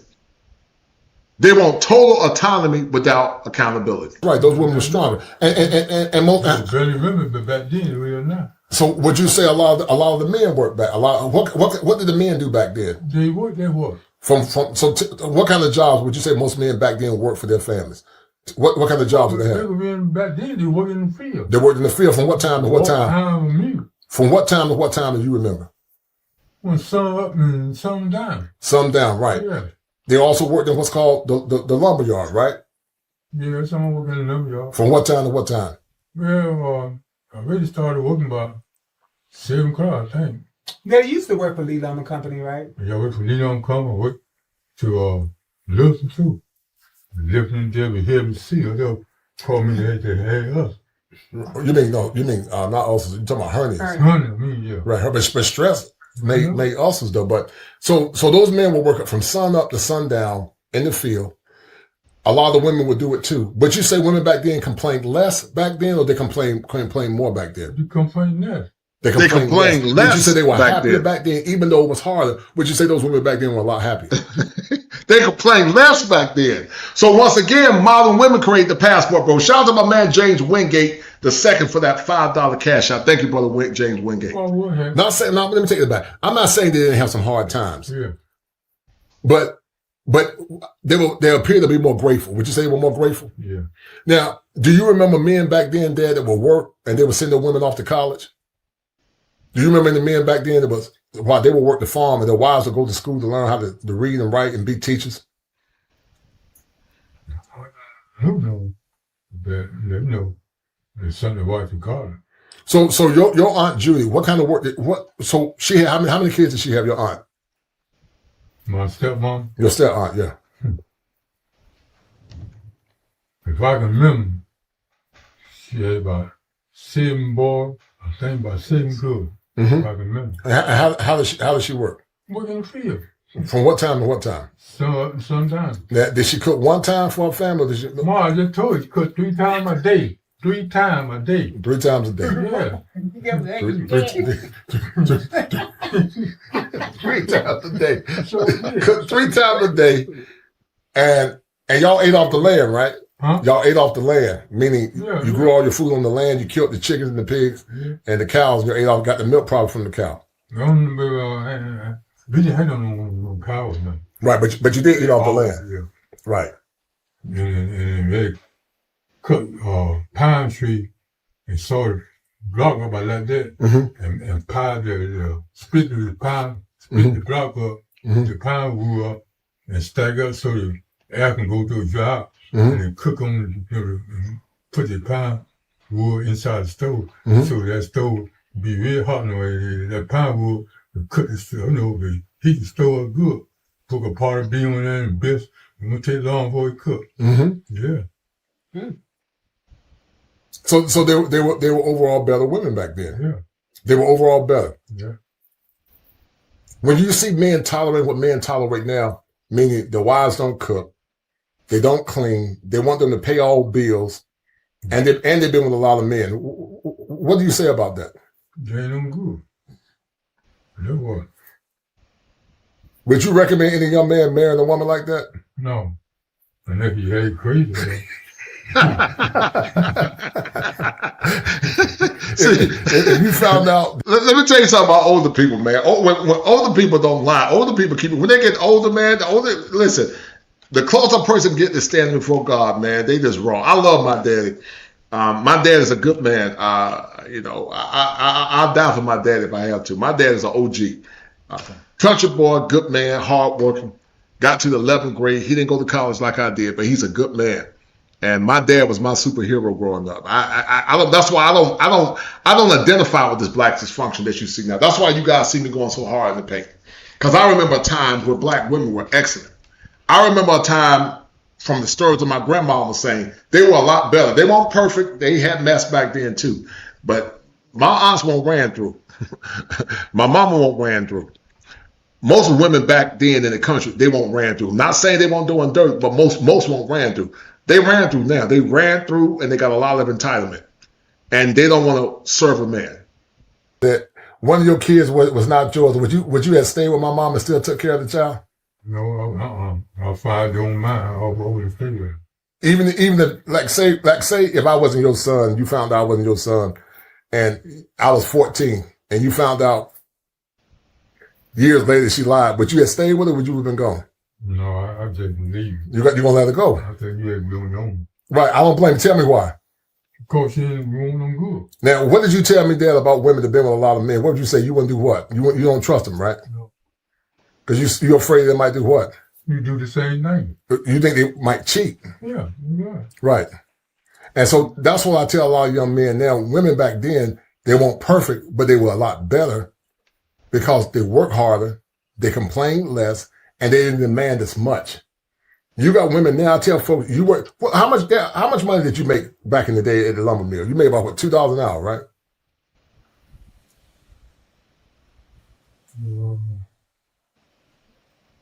I don't think I'm quite making that much. Because in all, a whole week, I probably didn't bring home the money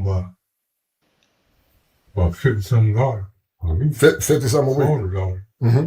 Well, I mean, you get good money back then. Mm-hmm. You could buy a chicken for about 50 cents. A chicken for 50 cents? Yeah, back then.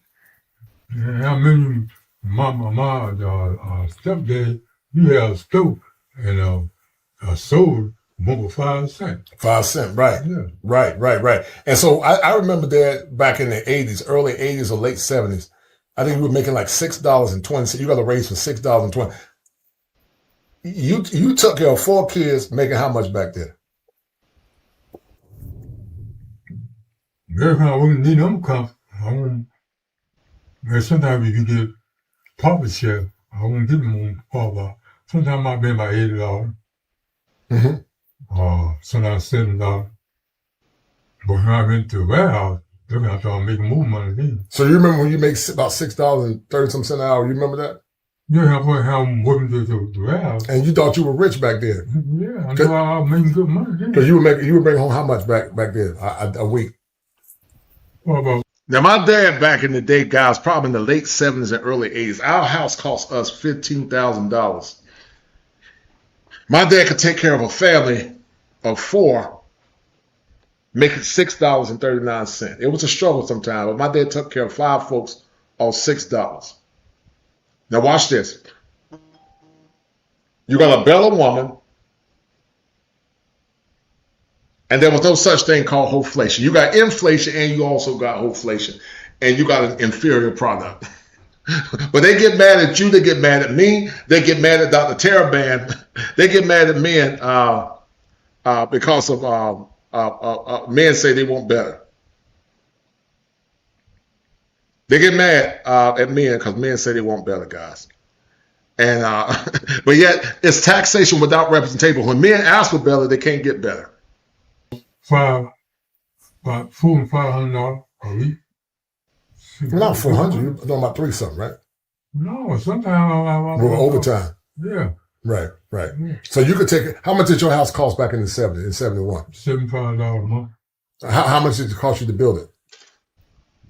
My dad mortgage back in the early 70s was $75 a month, guys. $75 a month.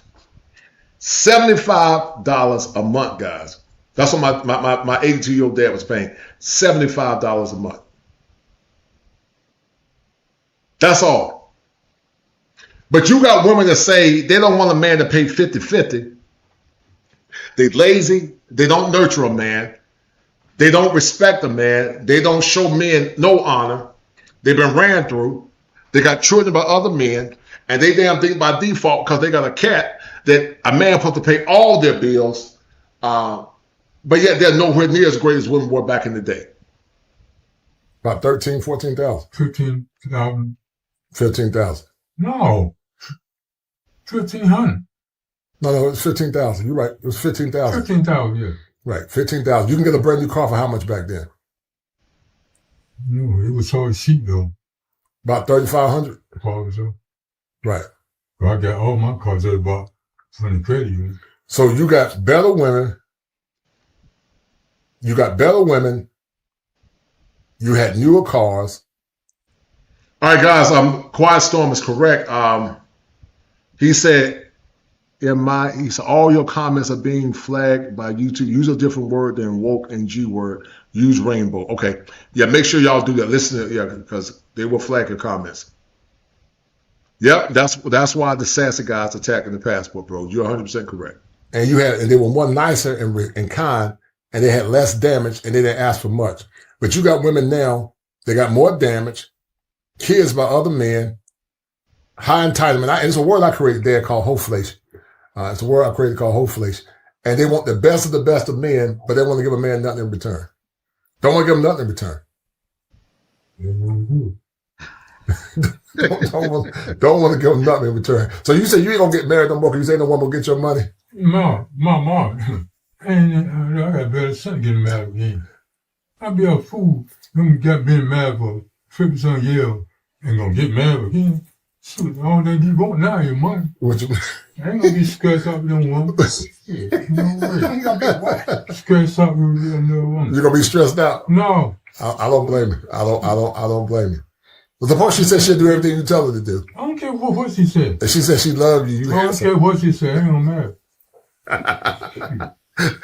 So you're gonna marry? I don't live good now. I'm gonna stay living good. Say it one more time, Pops. I said I'm living good now. I'm gonna stay living good. Cause you ain't gonna do what? I ain't gotta worry about them but myself. Hey, cause you ain't gonna do what? Be stressed out with another woman. They ain't gonna be stressed out with another woman. He said my dad said he ain't gonna be stressed out. The dealer, my dad used to be about 6 feet, but he shrunk a little bit. My dad has shrunk a little bit, man. He more like daddy probably about like 5'11" and a half with shoes on. he shrunk a little bit, man. But he was about 6 feet when he was younger. 6 feet when he was a young man, but daddy old now. But that's what I remember, guys. I remember women being different. That's why I'm so passionate. And that's why I go hard in the paint for black men. Yeah. That's why I go so hard in the paint, man, for men, white men or black men. My challenge for all men and traditional women that generally want to support their men. I'm not talking about modern women. I show love to traditional women too. But I would never get married to the typical modern woman. I wish I would be in a house, in a home, where my woman dictate to me, talking about she's my partner, and we both make laws. We're gonna both make rules. No, sweet, that ain't gonna happen. I'm gonna be the man in the house. You can give me some input. I might go with your decision. I might not. And if you don't trust my decision, then you're not ready to be my wife. But all this partner mess, I'm good. I'm just gonna stay single. I'm good. I would never settle for this crap, the typical American woman, if I was a single man.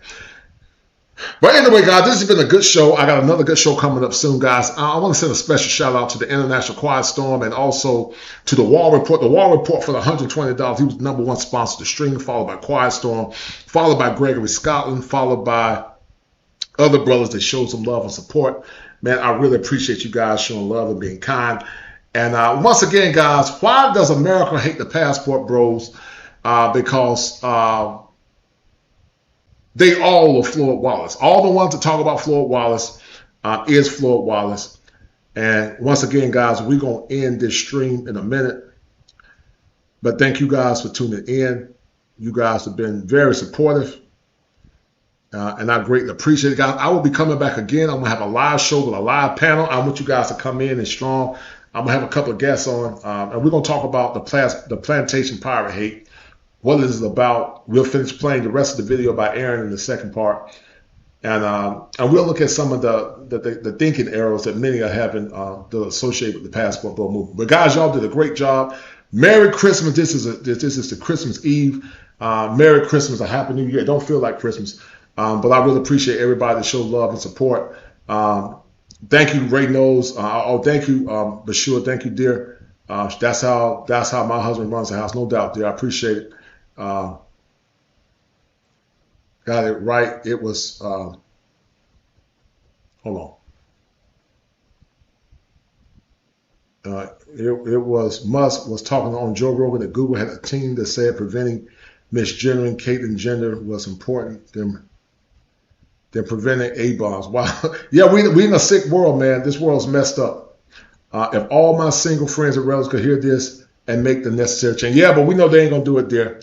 You just gotta stay on the wall, but sure, they ain't gonna do it. but it's okay. Take care of your husband, love him, sweetheart. Take care of your man. Because we're going to take care of women to take care of our men, man. I believe men should take care of their women. But my dad is an old school throwback. He's rare. And them days are gone. And it is what it is, man. It is what it is. But we're gonna end it, guys, once again.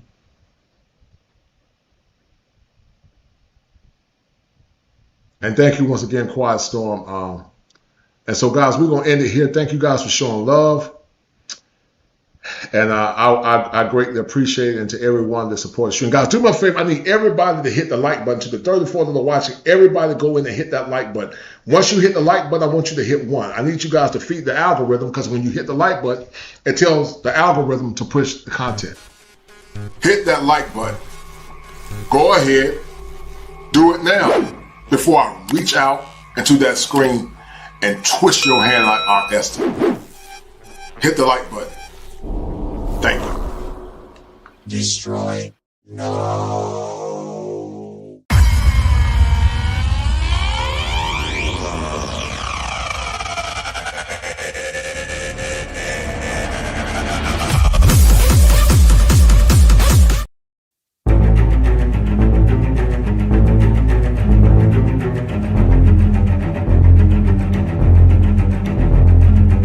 When men fail to lead, the children rebel and the women take over. Nigga ass, loser ass nigga. Your video with comments about He's a certain loser. other female. Just to let you niggas know, we don't need y'all. We want y'all, but we don't need you. 20 years later. Our black men, we want all y'all back. Because we love you, we see you, kings, and most importantly, we need you. And most importantly, we need you. And most importantly, we need you. You can't. If you a that's for the streets. You can't delete the ski. You can't delete the ski. Fire for your mind. Kosher Clinician. If it ain't 7, it ain't kosher. Heaven and hell, that's what they told you. Real men put the strap down and we can toss them. Young heads picking back up and young dolphins. This is our culture. Now we talking kosher. Clinician, masculinity issues. Absent fathers who miss you. Mama drama don't kiss you. All a part of the ritual. This is how they get you. Separate the men, women, clipping babies pretend to. Damn. Lovers, haters, acting like vultures. If it ain't 7, it ain't kosher. If it ain't kosher, ain't right, gotta divorce us. If it ain't 7, it ain't kosher. If it ain't kosher, ain't right, gotta divorce us. If it ain't 7, it ain't kosher. If it ain't kosher, ain't right, gotta divorce us. This is kosher condition. 7 wonders, the whole world gotta listen. This is kosher condition. 7 wonders, the whole world gotta listen. This is kosher condition. 7 wonders, the whole world gotta listen. This is kosher condition. 7 wonders, the whole world gotta listen. Listen. Listen.